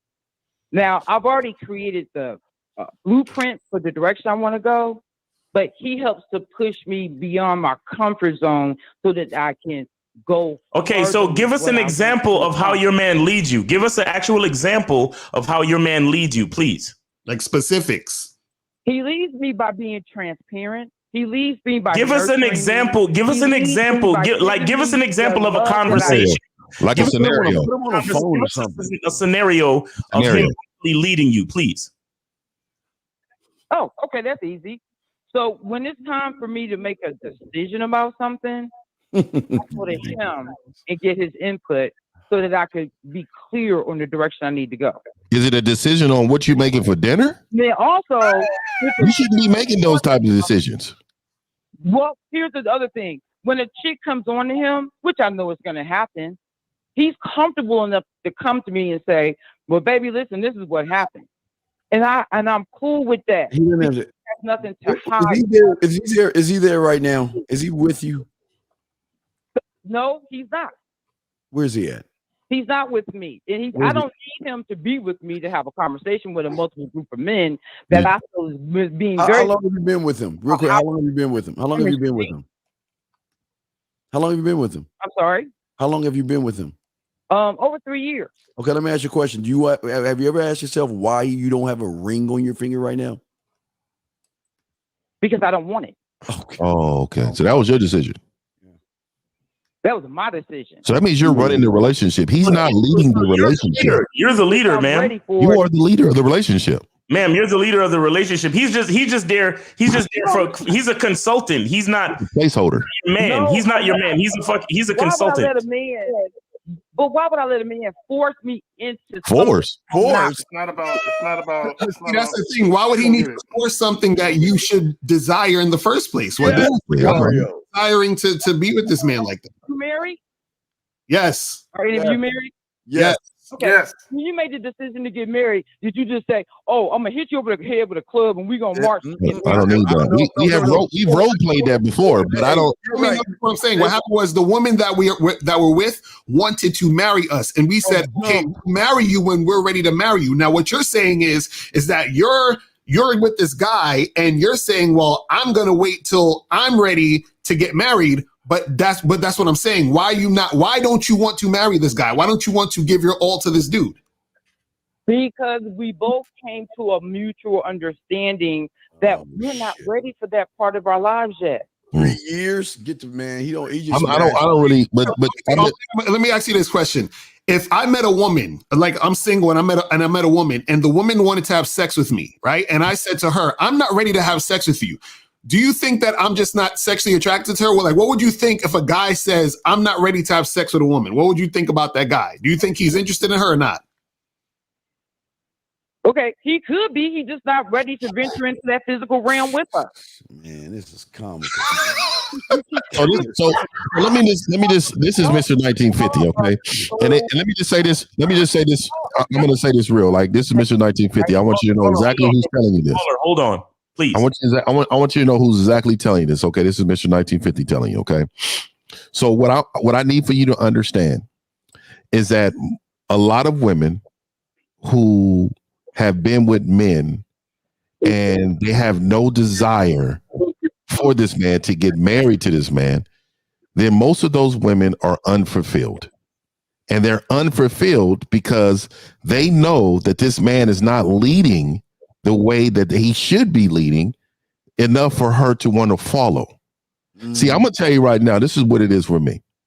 If you was in my presence on a continuous basis, I would give you about 3 weeks. You would see a huge difference between me and then the man that you're with. Okay. And the reason why you would see the difference is because my plan is already laid out. You are with someone who does not have a plan for you, because if he did, he wouldn't consult with you so many times in regards of decision making. Mm-hmm. And then you're in a position to say, no, there shouldn't be no asking. There's a desire that needs to be there in order for you to want to be with me. I'm a valuable man. I am wanted by many. And the reason for that is because I'm rare. And I'm rare because not only do I control what I do, but when I'm in the presence of you, I will control what you do willingly. Okay. And you don't understand that. And I'm not talking about with good dick, because that's bonus, right? I'm talking about with the presence of a strong man that lives by his principles, that's going to make sure you understand what these principles are and you're going to follow them. Cooking dinner is just not enough. Okay. Being pretty is just not enough. And I'm gonna let you speak. I'm gonna let you get it off. Because I know I'm long-winded, but I want to say this in my final saying to you. Understand that a man that takes control of his own life, you will follow that man's control. That is your rightful place on this planet to follow. Oh, I use those words because you're not going to see. This is what I'm saying. Men are afraid to use certain words. I use control. I use dictate. I use all of the above because you know why? Because the women that's in your life understands what you mean by that. You don't understand what that means because you dictate even his conversation. He's walking on eggshells in the community of your relationship. I don't. I control it. Because see, what you don't understand is, see, you can't speak for my man because you don't know my man. I don't know your man, but I know he wears a onesie. And the reason why I said that is because he is not strapped tight enough to control a woman like you. Let me tell you something. Let me just tell you something. I promise you that there's a difference with men. There's a different, and I know you feeling it in my voice right now. You're hearing this eargasm that I'm giving you, and you understand that this is something that you want and desire. You're on this channel for a reason. You see what you want, and you're coming to get it. And I'm telling you, in order to get it, you need to act a certain way in order for you to be rewarded with this gift that we give out every single day. If you're going to be in my presence, you need to understand and you need to honor the things that I'm telling you. And you need to do it quick, because if you're not this, then that next woman behind you, probably your sister, your brother's wife, all those people, they're going to desire me more than you, and I'm going to have to move you out of the way because you don't know what you're doing. Yes, sir. It's such rhetoric to me right now. This is not rhetoric. See, this is what it is. Your own man speaks like this, but he speaks like this in private with his buddies. He hangs up when you come in the room. He's probably the one right now looking for coaching from men like us in order to control women like you. You're not in position, young lady. I don't know if you're younger or older. You're not in position to speak to men in the fashion that you've spoken to. I don't really speak to women that I don't know this long. I'm gonna be honest with you. You're out of place and out of line. Well, I'm giving you this energy because you come onto a show and I feel like that you have genuine wants and needs. They're not being met. Now, if they're not being met, just let us know so we can tell you how to get them. We just don't coach men. I coach women too. I'm coaching you right now. You're going to rewind this. Caller, listen, let me ask you a question real quick. Are you in love with your man? Are you in love with your man? Absolutely, I'm in love with him. Well, you're not in love enough. Okay, well, you don't want to get married. You don't love him. But you guys can't judge my man based off your. We're judging his behaviors. His behaviors is a reflection of you. You're a representation of that man. And look at you. You're out of order. Well, think about what she said. She said, I already have a blueprint, right, of her life, and basically like you said, consulting. She consults with him about her life, about what she got going on. See, when you submit to a man, you following his blueprint. So I guess his blueprint. Some mess with didn't have a blueprint for their life. Say that again? Before you came into it. So I guess the women that each one of you are involved with didn't have a blueprint for their life before they met. I don't care about our blueprint. This is the thing, call it. So yes, women have their own blueprint. But when you come into the life, when you come into the life of a man, and then what happens is that you become part of his program. Just like, for example, a person might have a blueprint for whatever they're doing in their situation, right? And what happens is that they say, hey, you know what, I want to go work at Target. So now when they work at Target, they have to follow Target's blueprint, correct? No, they don't. They don't. That's why you get fired. So if you work at Target, you can wear whatever you want? They don't have to follow Target's blueprint. Wait, hold on. Wait, caller, stop. So at Target, don't you see everybody wearing a red shirt and khaki pants? Yes or no? Okay. What does that have to do with their own mindset? What? Fuck their mindset. Not Target doesn't care about their mindset. She don't get what we're saying. She don't get you guys. Mr1950.com, young lady. I just want to let you know I got you. The opinions that you get. But the one thing I can't accept is that you guys are speaking for women. You can't do that. Yes, look, you just got on this phone speaking for men. Right. You got on you. So you tell me this is why I know that he doesn't have you in check. He needs to have you where you understand that a woman's place is in a woman's place. And you don't even like to hear that, right? That just bothers your soul that I use the word place and I use the word woman. No, I need you to understand you only have a certain reach when it comes to what relationships are done, because men run relationships, the right ones. Yeah. The right men run the relationship. Go ahead, Zach. Even when I said submit, she kind of rankled a little bit, like submit. Yeah, submit. Yeah, you need to. Y'all talking about women and y'all making these opinions about women, but here it is, little old me, a woman, and I'm coming against 5 of y'all. Oh, it don't matter if it's 5. I mean, I got a sister that talks big and bold too, like that. I mean, that doesn't make her. Caller. Wait, caller. You think you think the fact that you're coming against us makes you what does that do for you? I don't understand. You know what it does for me? It shows me how I can deal with hardcore issues for men that are speaking about women out of not knowing. But you haven't made a valid point since you've been on the call, though. The valid point I made is that you guys are disregarding it. You disregarded what I said initially. Okay, go ahead. You can't speak for women. You can't think for women. You don't know how we're made up and what we do and this and the third. Do you know why we have rosters of women? Hold on. This is the thing. Caller. We're not. This is what I'm saying. We're not speaking for women. Hold on.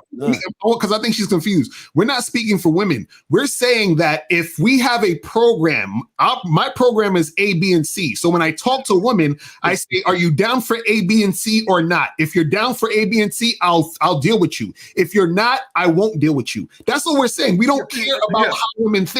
Exactly. So hold on. Let me add this. We're not. Hold on real quick. Hold on for a second. See, we're not trying to manipulate or convince women. Nope. Okay. If you're going to deal with one of us, you're going to deal with us on our terms. Right. Or you can move out the way. Right. Because caller, it's really that simple. Right, caller. Here's the thing that you're going to say these women. I know it's going to come out of your mouth. You're going to say they're weak. Like, hold on, caller. You're about to say they're weak after I say what I say.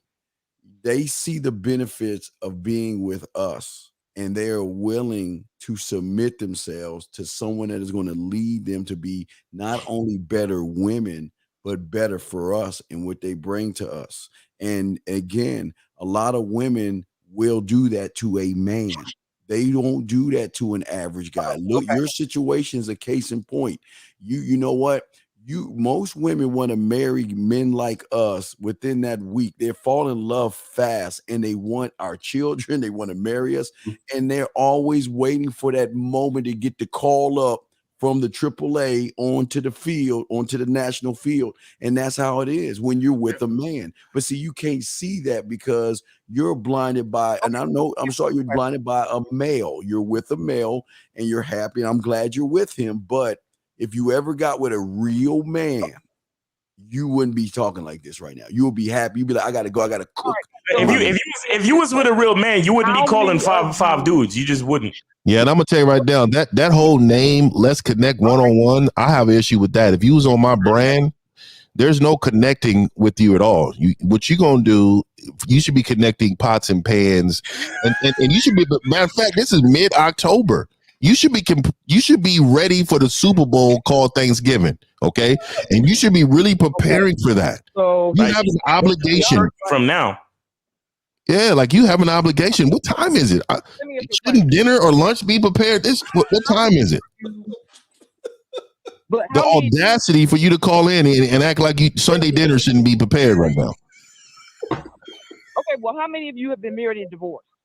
Look. No, I've been married, and I haven't been divorced. How many of y'all have been married and divorced? And this is what I'm talking about. See, this is where it comes to. This is a woman's receipts right here, right? Because see, men receipts is how many women you got. Show me a picture. A woman receipt is have you been married and divorced? Because what they're trying to do is try to discredit your things that you're saying based upon your past, whatever happened. So let me just tell you this. This is what happens in my life, right? What happens in my life is that I meet women like you all the time. Have you seen a horse being tamed? A wild horse. They get them. They put a stick in a metal pole in the ground, and they tie that horse up around the neck, and then they make that horse walk in circles. You know why they do that? Because they're breaking the spirit of the horse to make them understand that, hey, you're not going to move until I need you to move. You're not going to do anything until I need you to do anything, right? So I don't break women's spirits. Women get around me and want to be tamed like that horse because they're around wild men that allow them to run the pastures. You've been a free wild pinto horse running all your life. It's time to be corralled. And if you want to be corralled, I'm just gonna be real with you. If you want to be corralled, just say that. And I'm gonna give you to the end of this conversation. Take back all you said. And I want you to hear me right now. You take back everything you said, and we'll forget about this conversation, but we're gonna reset on another note. We're going to talk about different things on how to improve your life. And if you want me to help your man, we can make this a 3 conversation so I can talk to him and coach him through that too, and how to improve you. Because you're the one that needs to be improved. Recondition the mind to form what you want it to be. I'm confused on that. The question, you never answered the question. How many of you have been married and divorced? Oh my God. So we're going back to, and see, this is what I'm saying. Go ahead. What? Okay. We've never been divorced, but we're married. What's your point? Okay, so you've never been married before divorce. No, we've never been divorced. We're married. That's what I'm saying. What's your point? Even if somebody even if it is, what's your point? What's your point? This is your first marriage. What's your point? You're telling me? Yes. What's your point? All of us have failed at something in life, and you guys are going to sit on here and tell me. Hold on. Yeah. I lost some championships in football before. Real quick. Caller, one thing about us men, if we have a situation with a woman and it don't work out, that's not a failure. It's not a failure. It just means that woman wasn't good enough to stick around. Yep. Quick decision. That's it. It was a mistake. Oh yeah, my shirt too, ma'am. See this shirt right here? Look at this. Intoxicating. This is perfect for you. Because what it is, if you was intoxicated with your man's masculinity, there wouldn't be no, I don't want to be married. Okay. If you're intoxicated with a man that you desire, you wouldn't say no too much. And this is what I'm trying to tell you. You are a woman that I can tell have a lot of qualities on the back end. You need to be taught on the front end. So what I'm telling you, and this is what I'm encouraging you. I'm encouraging you to use your 2 ears and 1 mouth, and I need you to understand that you need to speak when spoken to. Right now, you're disrespectful. You're cutting men off. You don't cut the man that's in your presence off like that. You should understand. Hold on. You should understand. You see how masculine I am, but I'm still kind of lightweight, gentle. See, if I first met you, I wouldn't deal with you because I'll be like, oh, you know what? She's too far gone and I'm too old to deal with this type of fixing. But if I was 22, I would bring you to the house, wear you out several times, and then I will get you intoxicated that way, and then you will start to follow me and listen more because I've satisfied most of your body except your mind. So I want you to understand. It's all about sex. No. See, and it's not all about sex. What I'm trying to tell you is women are emotional, men are instinctive a lot of times, right? So the thing is that my instinct is to pound you out and have you understand what you mean to me. So what I'm telling you is, this is what I'm telling you. I'm sure you've had a lot of men just pound you out. They ain't never called you again. And you're probably saying that man ain't S. But what I want to tell you is he probably believes that because he knows that you're unfixable at that moment. He doesn't want to deal with you. So what I'm telling you is this is how I'm gonna do to make sure that you want to marry this man, right? I want you to cook a nice dinner tonight, right? I want you to put on the color red because I love red, by the way. So you need to put that on for him. So then you put that on, you turn on the game tonight. And you say, after this game, I want you to play with me as just as hard as those players are playing on this game. Okay. And I want you to take me and tell me what to do. These guys told me that you supposed to tell me what to do. You supposed to control the environment. And see, ma'am, I want to let you know is a woman of your stature, you're not used to listening this long to a man. So I know I got you. And I know that I'm in your mind right now because you understand that what I'm telling you is correct. You know it. And you're shaking your head, you're rolling your eyes, but you also playing with your pussy. And this is what I know. I can feel it over this phone. And I know that you want one of us on this panel. And if it's Mr. Darkskin up there, my boy Locario, if it's Mr. Carmel Zag over here, if it's my boy Mr. Aggressive Miles, or if it's cake ass Steve up here in the corner. Hey, but if it's the Silverback, just let me know, okay? So I'm gonna give you an option. And then we're going to end this conversation because I want you to know is not only do we control our women in our life, but we control the show. So we will definitely remove you from the show in just a minute here. But if you want to hit us on the back end, Real Game No Theory, tell him to call in if you want him to be aggressive to you. So I want you men out here to understand what I'm doing for this woman right now. I'm giving her orgasm that she's never heard in her entire life before. Right at this moment, I would get in her presence. I will grab her hand and I will pull her next to me and I will tell her, submit. It's time to submit. This is you sound wild because you've never heard this vibration before. I'm moving your soul. I'm moving your soul. It's been very entertaining and enlightening for me, but I appreciate you guys and I respect everybody's opinion. Oh man, what a great show! Come on. I appreciate you, and I appreciate you calling in. That took a lot of courage. There's a lot of men that don't even call in, so that took a lot of courage, and I appreciate you calling in. But like I said, on the back end, if you want your life changed, and if you want them to hit the bottom with total control, Real Game No Theory. Okay. See, she got her.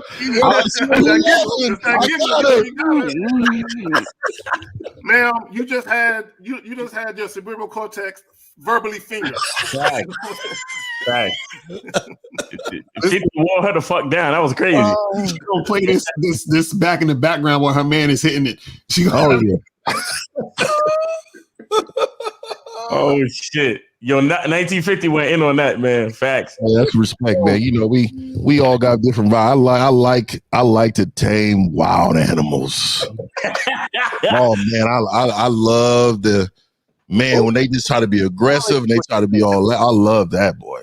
Yo, 475. Your phone battery came back, or what happened?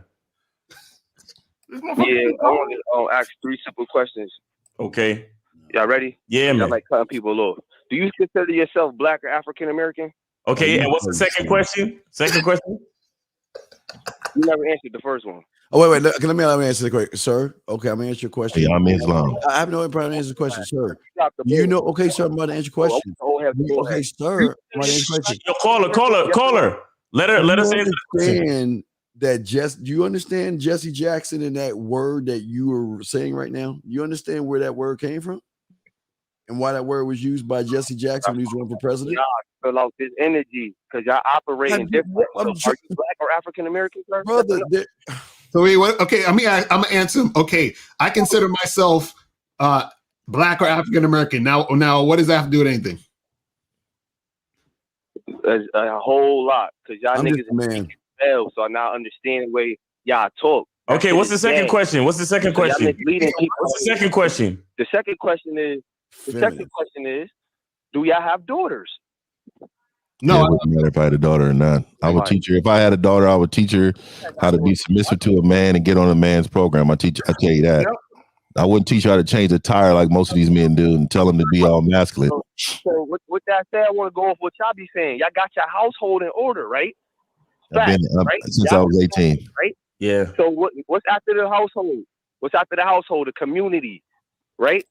Or you don't give a fuck about? Why do you think we doing this show? All right, so what's the third question? What's the third question? Yeah, we getting somewhere because y'all ain't doing shit for the community. The third question is, y'all got all the answers, Sway? Hey man, I want to keep telling you to tell you, man. I don't know if you know what I do. We got a lot of women calling. Okay, we gotta go. Man. We got a lot of women. I thought we had some more broads to call in, man. I was like, it's 3 in a row. But all right, look. Y'all dad. Y'all cater to the dad audience. So thank you for answering the question. Don't do shit for the community. You consider yourself black. Something fake. Part of the caste system. Man, didn't you just hear what I said, man? What are you talking about? Bro, hold on real quick. I told you. This dude, you gotta find your identity first. This motherfucker called about one thing and now he on something else. Y'all can't wake up. Y'all have no choice. Okay. He on he's black power and shit, pimping. Listen, bro. Let me say something real quick. He hung up. Go ahead. You know, let me say this to him real quick. He don't understand that we've been putting in work for decades. With the community. Do you understand what I'm saying? So we're teaching men about masculinity, about game, about themselves. But what happens is that dudes are so closed-minded and don't understand what the hell's going on that they're looking for buzzwords and all this other bullshit to mask them actually looking at themselves and figuring out what they have to do for themselves. So he's talking about community and all this other stuff. This right here is a community. Do you understand what I'm saying? Does he not understand that? This whole situation is a community. So we're on here for free for 2 hours, giving back to the community every week. So what is he talking about? Let me just say this. See, and this is the emotionalism and the inconsistency that we're talking about. This dude called back four or five times talking about different shit all over the place. And he could never stick to the main reason why he called to begin with. And what it is, he and his feelings. So he's like, you know what? I'm gonna get on there, I'm gonna call back, and I'm gonna ask him these questions so I can make him look fucked up. I'm gonna make him look like, you know, they ain't men. I'm gonna make him look like they ain't doing shit for nobody because he in his feelings. You know what I'm saying? And my thing is, the funny thing about it, this nigga homeless and shit. You know what I'm saying? From place to place, talking about motherfuckers doing shit for the community. He getting kicked out of bitches' houses and shit because he wants to take his shoes off. So I don't know how you go from getting kicked out your house and then you want to call back on the civil rights movement. It's crazy though. We talk about women on one side, then all of a sudden are you black men? Right.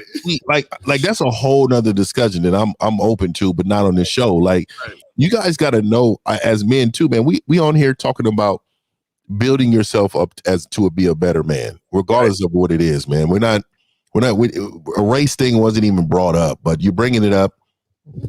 We got several audience in several different countries, and I know y'all know because we counsel we coach a whole lot of men that's in other countries.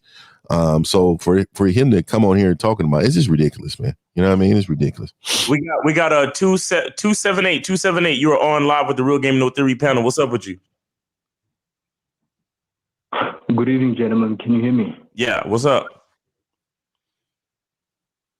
Yeah, I just have a question about what Mr. 1950 just did with that woman. Because in my eyes, from my perspective, it's completely mind-blowing. You see, I'm 23, and if I were to get in a conversation with a woman that's acting like that, I would immediately cut it off. But I'm just astonished by Mr. 1950's patience. Does that come with a lot of experience with women, No, I just think that's my style. Like some men don't have patience, right? I mean, that's just you may not be a person who with patience. I only encourage that with men who, want to go. See, I find that a lot of those women that are passionate and very much out of their woman zone, that they make great helpmates because they have so much energy. They're passionate, they're assertive.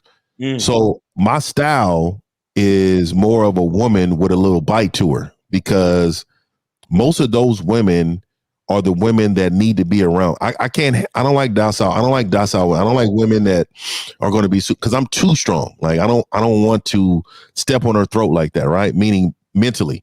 So for me, that woman, I knew that hey, we can go toe to toe. And I knew I was going to tame her based upon her responses. When they start listening more and they stop blocking out, they're receiving your message.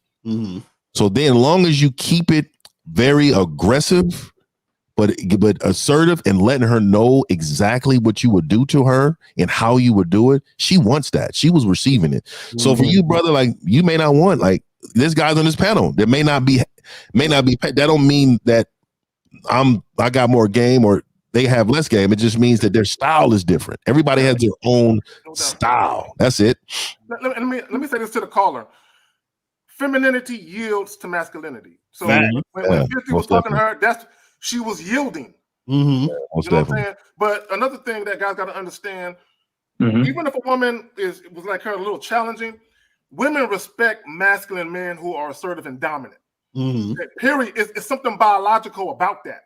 So she can verbally say, no, I ain't with that. But you can tell, when he was giving her the orgasms, she started to kind of chill and sit back in her chair and relax a little bit because she was yielding to him.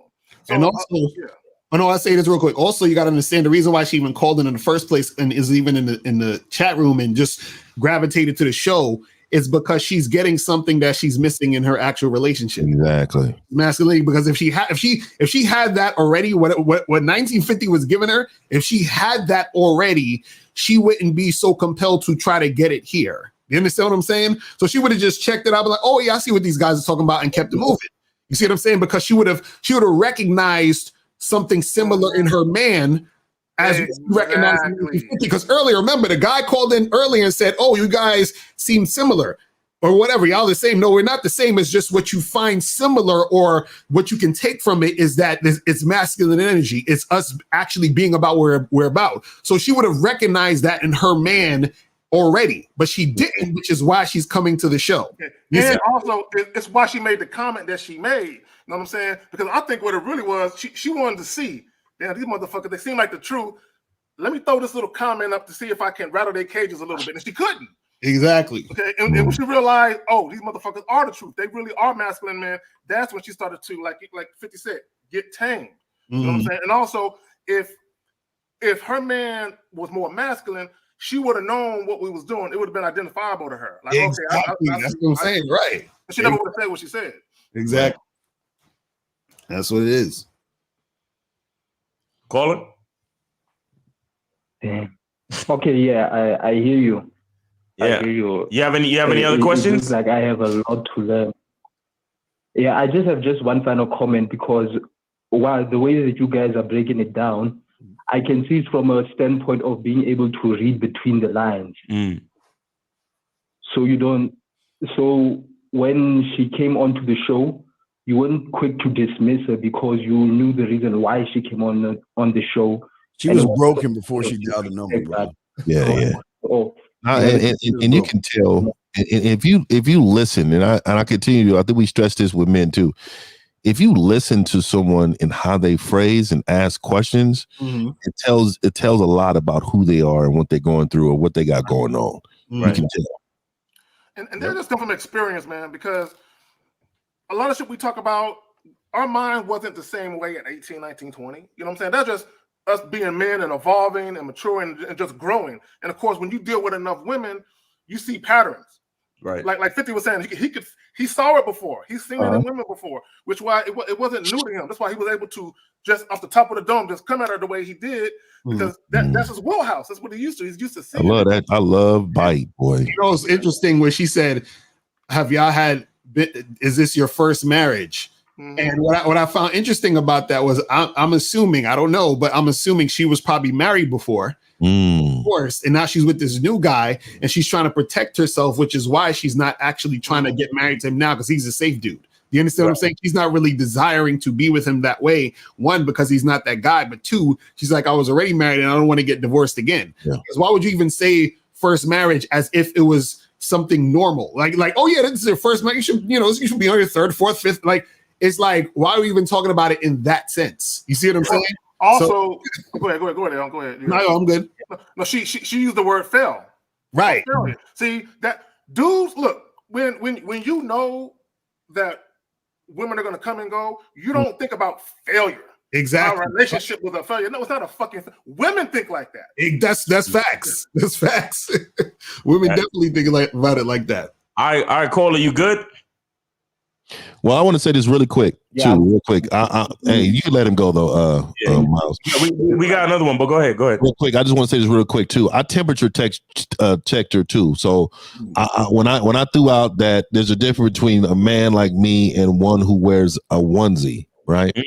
I said that to see if she's going to get defensive about him, because most women that are really into their man, they will not allow that type of disrespect towards that man. And when she didn't bite back, then she knew in her heart what I was talking about. She agreed mentally and she just let it flow. And that's when you know you got him. Even you out in public, you talking to women and they got dudes, you temperature check her by being a little aggressive with your vocabulary, you could probably get a hold of her. Right. You know what I mean? Facts. 111. You are on live with the Real Game No 3 panel. What's good with you? Hello. Hey, what's up? Yeah, it's Nez from London. Hey, Nez, what's going on, man? What's your question, man? You got a question? Yeah, I'm good, thank you. Yeah, I have a question specifically for Steve. So Steve, don't take this the wrong way. I don't take anything you say. You're a good man. Nez, wait, hold on, Nez. I don't take anything you say because I don't give a fuck enough about you to take anything the wrong way. What's your question? Yeah, so you said previously, or you say most of the time that it's all about game, and if you have enough game, that you could pretty much attract any woman you desire, and that you've been learning game since you were 9 years old or 8 years old or whatever. But if that's the case, if it's all about game, if attracting women is all about game, and you're like a scholar of game, as you say, how come you settled down with and got married to a woman that was a single mother, and how come that you say you get rejected by most single women that you approach and talk to? Who says I get rejected by women? Hey, who says I get rejected? Who said I get rejected by women I talk to, number one? And who said the game was even about women? You said it. What? I think you need to watch the documentary. I don't think Steve said I need to watch. You need to watch the documentary, dog. Because the guy always say, dog, the game has nothing to do with women, man. It has nothing to do with women, man. And then he said that if your game about attracting women, it's never about attracting women. Why am I trying to attract a fucking woman? I don't want to attract. Are you listening? I don't want to attraction or likes. But my question is, Nez, why do you care?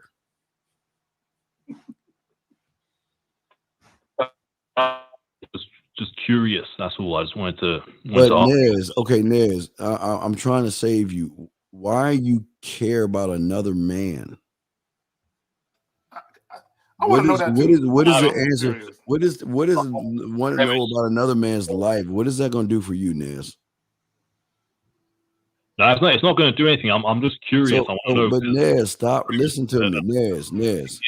You're asking about another man's life, Nez. You don't do that, Nez. That's gay.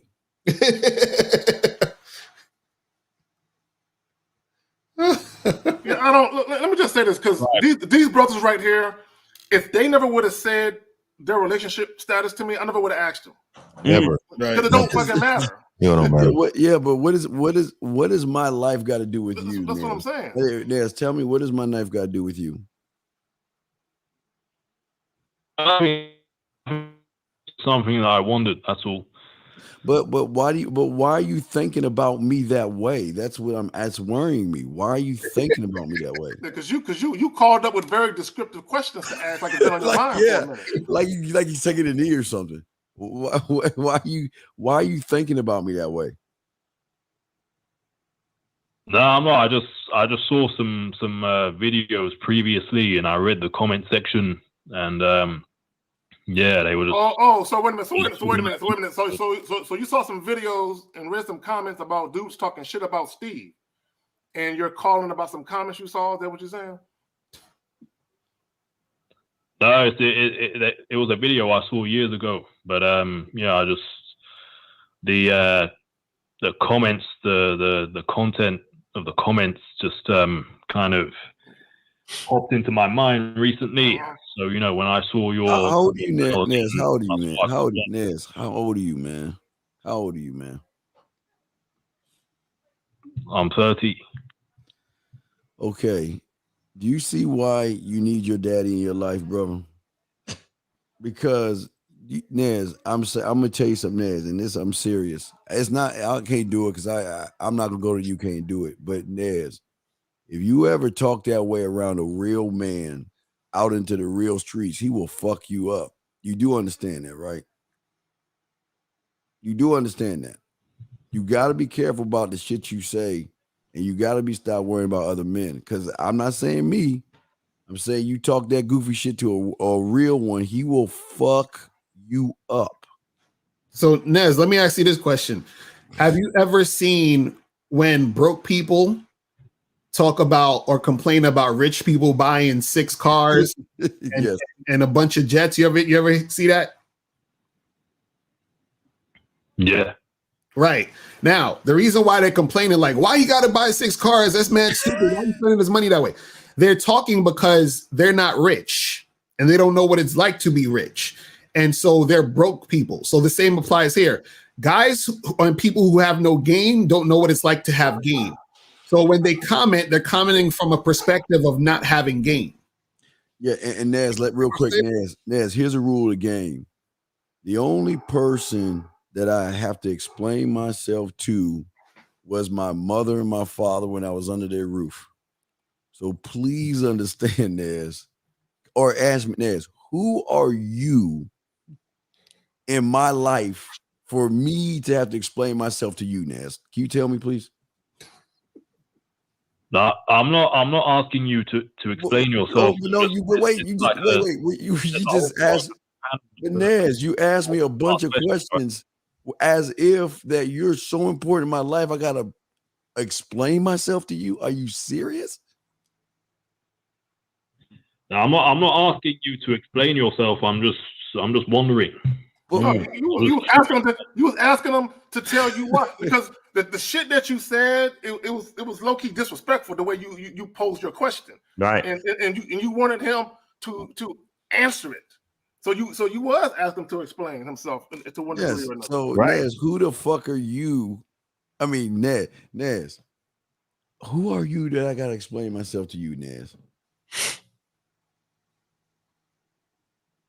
No, I'm not asking you to explain yourself. I just wanted to ask you a question. That was all. Okay, Nez, do you have any questions about your own situation? Right, that's all about to ask. Exactly, man. Shit. Not at the moment, no. All right. Well, thanks for calling the show, man. Thanks for your support. We got some other calls. We're gonna get to them, and I'll let you later. You be safe. Jesus Christ. All right, 206, you're on live with the Real Game No Theory panel. What's up with you?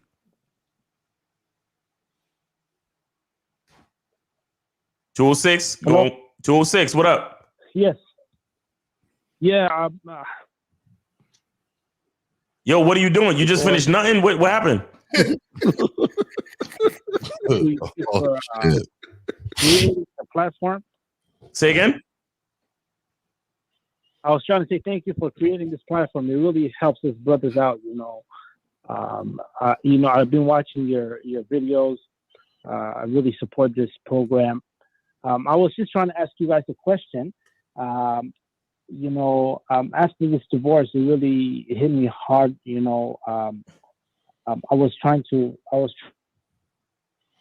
Why did it hit you hard, man? What is this question?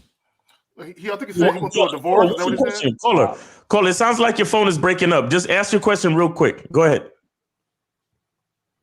What advice would you give me as a young black man for the dating going back to dating? Why can't y'all be a man? Listen, I understand you love your heritage or whatever, but why can't you just be a fucking man? What advice can you give me to be a man? Right. Well, I don't understand that. Why do y'all? Well, I'm asking you, Carter. Why you've already lost. Why are you saying that? Why are you asking that question like that? Because you're not the only race on this thing. We have a multitude of different races and ethnicities that listen to this show. So I know a good website you can go to called realgamenotherapy.com. Let me ask the caller a question though, because he said something that I think is a teachable moment for some dudes. You said you was going through a divorce and you took it hard. Is that what you said? Yeah, it hit me very hard. Yeah. Why did it hit you hard? I spend a lot of energy, money. You chose to. Call it. Here's the thing. Now, let me ask you a question. Do you miss her? Yes. Why? I thought that, I loved her a lot. Why? What do you miss about her? My heart. Yeah. What do you miss about her? Just, the companionship, the children that she gave, that we had. You still have your children. Either she's around, either she's aware or not, you still have your children. So what value does she bring to your life in order for you to miss her? Be honest, man.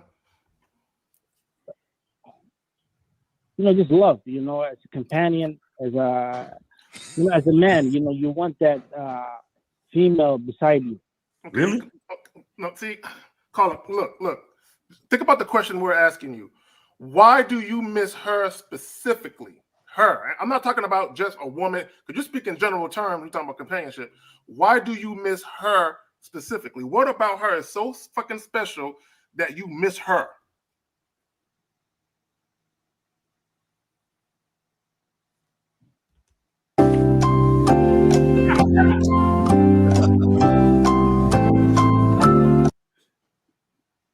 Caller, you still there?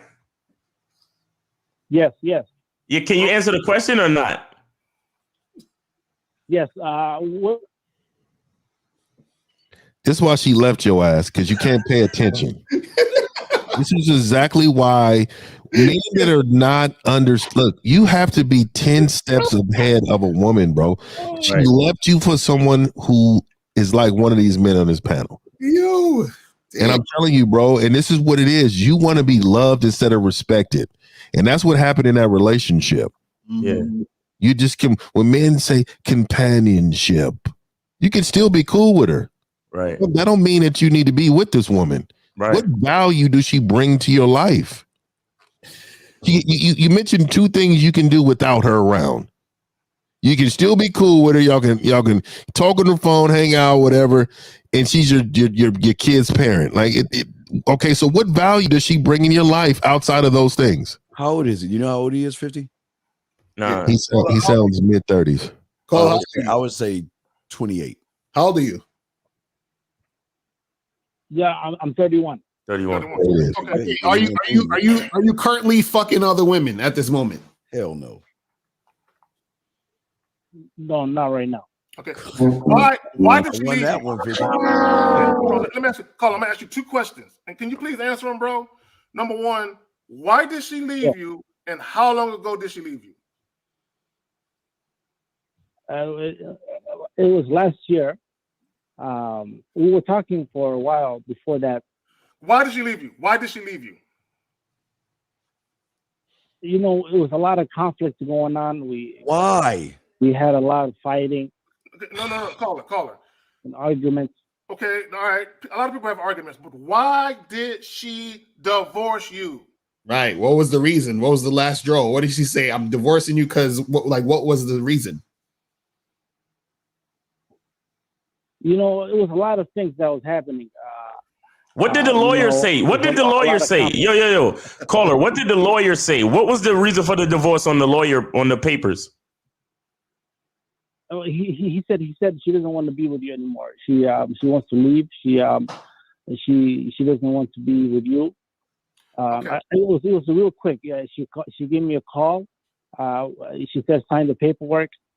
They sent me the paperwork. She wasn't with me at the time, so I signed the paperwork. Okay, caller. See, here's my issue with how you're feeling. Is any woman that ever wanted to leave me, I'm the easiest person to break up with. In fact, all my exes hated me because I didn't fight. I'm like, okay, you want to leave? All right, bye. I let them go. Yeah. I let them call it. You know why? Because there's so many other women. There's so many. It's okay to be disappointed because maybe you were married and you have kids, and maybe you thought you would be together forever and you would get matching burial plots next to each other. You know what I'm saying? You know, that type of shit. I don't even get married next to nobody. But that's how these niggas be thinking, though. They be thinking, this is my forever babe. And it's like, bro, it's not guaranteed. So to me, you need to have the mindset of, I will allow this woman the honor of being in my life so as long as it's working out for the both of us. The moment one or both of us no longer feels like this shit is not working out, it's got to end. Exactly. The reality of it is, you should have been the one who ended it. Right. So Colin, was she the last person you had sex with? Yeah, I was about to ask that. Is the last woman you had sex with? No. I had sex after that. Okay. How many other women you had sex with after that? You said sorry? How many other women you had sex with after you and your wife got divorced? Probably 2. 2 was maximum. Probably 2. Okay. Probably. Probably. Okay. So now, what I want to ask you is this, because see, you just told me y'all had arguments, fights, all this other stuff. Why do you miss her if all of that crazy shit was going down?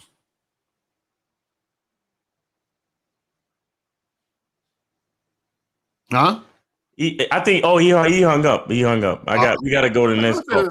For all you dudes, women should be missing y'all, not the other way around. Fact. Yo, 514. You're on with the Real Game No Theory panel. What's up? Yo, y'all hear me? Yeah, we hear you. What's up? All right, man. I just wanted to know y'all take on this current situation, right? All right, so check me out. So this is chick I'm fucking with, right? And you know, I ain't even trying to be cocky. What is your question, brother? Yeah. Just ask us the question. Ask us the question, and then we'll get additional context. All right. I just want y'all to like.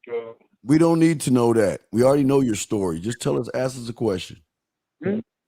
What is the question? I'm sorry. Yeah. I'm answering. Yo, the question is, if your game is really strong, right? To where she can do shit for you, right? Like a bottom chick on the stable, right? Could she ever fuck another dude? What? Oh my! You can't be serious, bro. You gonna make me want to drink? I don't drink, dog. I don't drink. Wait, hold on. Wait. I'm confused. So you said if you fucking with a chick, you fucking with a chick, and it's just a random chick you fucking with. You're saying, can she fuck other dudes? That's what you're saying? Nah, it's not a random chick. It's like a main chick, bro. It's not a. It's a So this is your girlfriend. No. It ain't my girlfriend, bro. If she's your girlfriend, she's your main chick. That's not your main chick. If she's not your girlfriend, she's not your main chick. You understand? It's not. You can call it an open relationship. You can call it. So what? Oh no, you're not in an open relationship. You're in an open relationship if this is your girlfriend, and then y'all are doing what y'all do. If this is a girl you just fucking and kicking it with, that's not your girlfriend. That's just a chick you fucking and kicking it with. So what I'm asking you is, you think it's your main chick because that's the chick you messing with the most, but that don't mean that's your main chick. Because she's not really necessarily your chick. It's just a chick that you fucking with at the time. You understand? There's a difference. Yeah, we can say it like that. The reason why I'm saying this is because I don't have an emotional attachment to the chick. You know what I'm saying? But yeah, I just wanted to know because I can make her do anything I want. I got massages. Stop lying, man. You please stop. Wait, let me ask you this. Why? Hold on. Why are you concerned with her fucking other guys? Because he has an emotional attachment. That's where it is, right there, Miles. Perfectly said. Miles. Beautiful, Miles. Beautiful. Wait, so you worried about her fucking other guys because you got emotional attachment? Nah. I just want to know from a game standpoint, right? You don't have any game. We'll call her. Your game she is currently having sex with other men right now. Yeah, you don't have any game, man. Yeah, I don't concern myself with anybody that's not on my program. Does that answer your question? I get that. Yeah, so it doesn't need, if she's not on your program, why would you be concerned with her whereabouts? That's just like, I don't answer questions of where you at, what you doing. I don't do those. Oh, bro, let me ask you this. How do you, okay, what's your I guess, like, what do you want to happen in this situation? That's what I say. What do you want to happen? If what? I'm saying, what do you want to happen in this situation with this girl? Like, what do you want to happen? Ain't nothing, man. We just fucking she can do what she wants. Wait, dog. Why are you asking us a stupid fucking question? No, why are you asking us a question? Carlo, what's your question? You asking us if she fuck other chicks and now she could do whatever she want? What are you talking about, bro? Yeah, like, what do you want? The question is, if the game is at a certain strength, right? Could she ever fuck another dude? Could she ever? You ain't got no. Yeah, bro. Okay, all right. I know what he's asking. I know what he's asking. I guess what he wants a girlfriend experience without having a girlfriend. So what he wants to know: can I still date and do a thing with multiple women and keep this chick here that I like the most out of all of them, and she not sleep with no other men, even though we're not in a relationship? And my thing is, it has nothing to do with your game. Okay, it's her choice and her choice alone to make. Right. Okay, it had nothing to do with you. Yeah. And so you worried about the wrong shit. Cause see, what guys like to do, like you said, now you got an emotional attachment to her, and now every time you have sex with her, you think about the shit you do. You think about the fact that she's doing it with other dudes, and you want it to stop. You know what I'm saying? You probably wake up in the middle of the night in cold sweats thinking about the shit. You know what I'm saying? Call it. See, call it. You only think your game is tight, but no matter what you can persuade her to do for you, if you still worried about her fucking other dudes, your game is not tight. Weak. Right. Exactly. Weak. Exactly. I'm not persuaded. See, the reason why is because a nigga like me, I put niggas on game to game, bro. Man, stop, man. How? Okay, so I want to know. Bro, you're worried about her fucking other dudes, so your game is not tight, bro. Yeah, teach us what you tell those women. Yeah. So, what do you tell those women in order for them not to fuck other dudes? Pardon me? Teach us? I want you to teach us. What do you? Because you said you give other men game too, so that's good to hear. So, what are you telling these women in order for them not to fuck other dudes? Okay, I'm let me put out my little book and shit. Okay, let me get my pen and stuff. It's not here.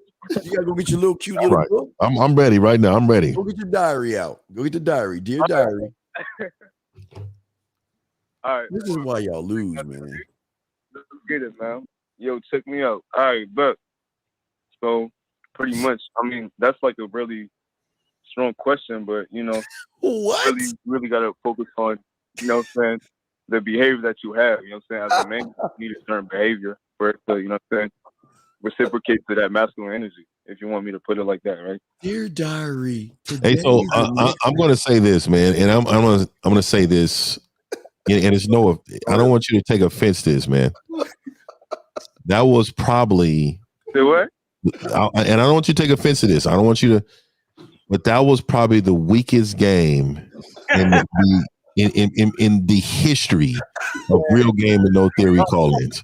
I mean, we've had some bad games, but every other sentence you said was, you know what I'm saying, and regurgitated other content creator opinion, bro. You're all over the place. There's no. Let me tell you something. If you can't speak it into existence, no one will follow you. So you're stuttering. You're all over the place. You don't really have any type of stable type of, like, to be honest with you, you said nothing in that whole little frame that you said. You said absolutely nothing. You have yet to formulate a complete thought, bro. You like literally or a sentence. Or sentence for that matter. You're right. Yeah. How old is he? How old are you, caller? I am 22 years old. That is playing. You know what? My bad, man. It makes sense. I apologize, man. Yeah. Yo, go to Real Game No Theory and get with one of us, man, and and really start to put your game together. And that book you got, you could probably burn that. Like, burn that shit, man. You I'm saying, burn that shit. Yo, peace to you, brother. Thanks for calling in the show. Thanks for supporting, man. We really appreciate you calling in. And keep hope alive and stay on the path. Sushi. That was worse than Sushi's gym scenarios. Hey, what? Check me out. All right, bet. Check me out. Now I'm saying, all right, bet. Check me out. Now I'm saying, because I bet. All right. Come on, man. He's like, I bet. You know what? First, you got to get on your purpose, right? And then after that, you got to wait for the choosing signals. And then you got to remember that you're for the streets. That's the game. And you got to be that high value man, too. High value man, too, on top of that. Your diary, her hypergamous nature. Hey, so are we good on the calls, Miles? Yeah, we good on the calls. We good, man. All right, yeah, man. This is y'all. We hit the Titanic, man. With that, Blog Talk Radio. Yeah, man. Yo, Mr. 1950, superhero mode. My man was taming the beast. Oh yeah, man. Hey, I took one for the team. We could have circled around. I'm sure every single one of us would have walked her around that pole and tamed that wild animal. Thanks, man. I appreciate it. Hey, straight up, I'm gonna start off, man, because I know we're about to get up out of here, man. I don't know. I know this is waffle day for my boy Locario, man. So let me waffle morning. He get waffle every Sunday. I'm seeing bro in there, boy. Hey, it's waffle time, right? So hey, that's what you men created right there. You see those wild animals? They're just wild. They should be real, like submissive, eating. Walking slow. Look, they're just wild. You know what I mean? Like, you don't want that. You don't want that. But anyways, I'm Mr. 1950. I'm the last traditional man on the planet. And most definitely, man, I want to thank you guys too, man. Like I said, I learned something from you gentlemen every single show, man. And I watch your shows every single time you guys put on your events. I call them events, really, because that's what it is. It's something I think a lot of you men out there, if you really want to learn the game, if you at least want to get surface level game, because we're not really going in detail to a lot. On the back end, we do Real Game No Theory. Mr. 1950, if you want to reach out. Also, too, men, I'm definitely going to be doing more shows. Like I said, I've not been too well. I come on these shows and I rock, but I'm getting back my strength and I'm gonna start coming back. But I want to let you men know that I'm coming for throats, man. I'm gonna be reviewing a lot of men that are so-called masters of their game, and I'm gonna be reviewing their shows because I'm not here to talk about you, but I'm here to challenge your theory. That's all it is. So it's 1950, and I'm out. All right. Yo, it's your boy Miles Cunningham. You know what it is. Get on that bad boy membership, and always remember Mac Lives Matter. All right. Go get the t-shirts at Teespring. You feel me? It's always a blessing, always a great opportunity. You know, I enjoy being here. Shout out to the chat. Shout out to everybody that called in. Really appreciate you. Thanks for supporting the show. And you know, let's stay safe until next time. All right, peace to you, fellas. Appreciate it.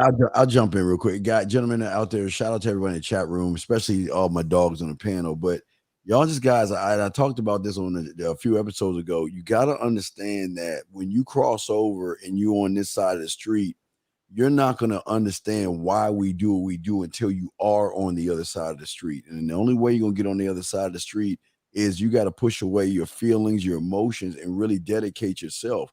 Y'all are not dedicating yourselves enough to this thing. Y'all are sitting around after this show is over. The majority, you're going to find another YouTuber to tell you something totally different from what we're teaching you right now. It's going to fuck you up. So for those that want to really get it, I have my hats off to you. But look, man, it's not every day you get to talk to real motherfuckers, man. Y'all got to grab these situations when they happen, man. Y'all got it, fella. Well, let me say this real quick, and I'm gonna pass it to you, El. I really want guys that's listening right now and that's gonna watch the upload. If dudes on YouTube are talking about dating, relationships, or anything that got to do with women, and they're not talking about manhood, they're not talking about you having personal accountability for your life decisions and choices, and how your choices can actually impact your life in a negative way because you ain't a man. If they ain't talking about that, you listen to the wrong motherfuckers. You know what I'm saying? Period. I assure you of that. But hey, K-Zack and 20, real game and no theory. Come fuck with one of us, man. Yes, sir. And yeah, guys, man, shout out to everybody tuning in. Shout out to all the moderators in the chat. Shout out to everybody in the panel, man. We appreciate all y'all. And yeah, make sure you guys go to badboymembership.com, go to manmindset.com, go to manhuntersskillset.com. Make sure you guys hit up my dude 1950. And yeah, man, that's it. We out of here. All right, guys.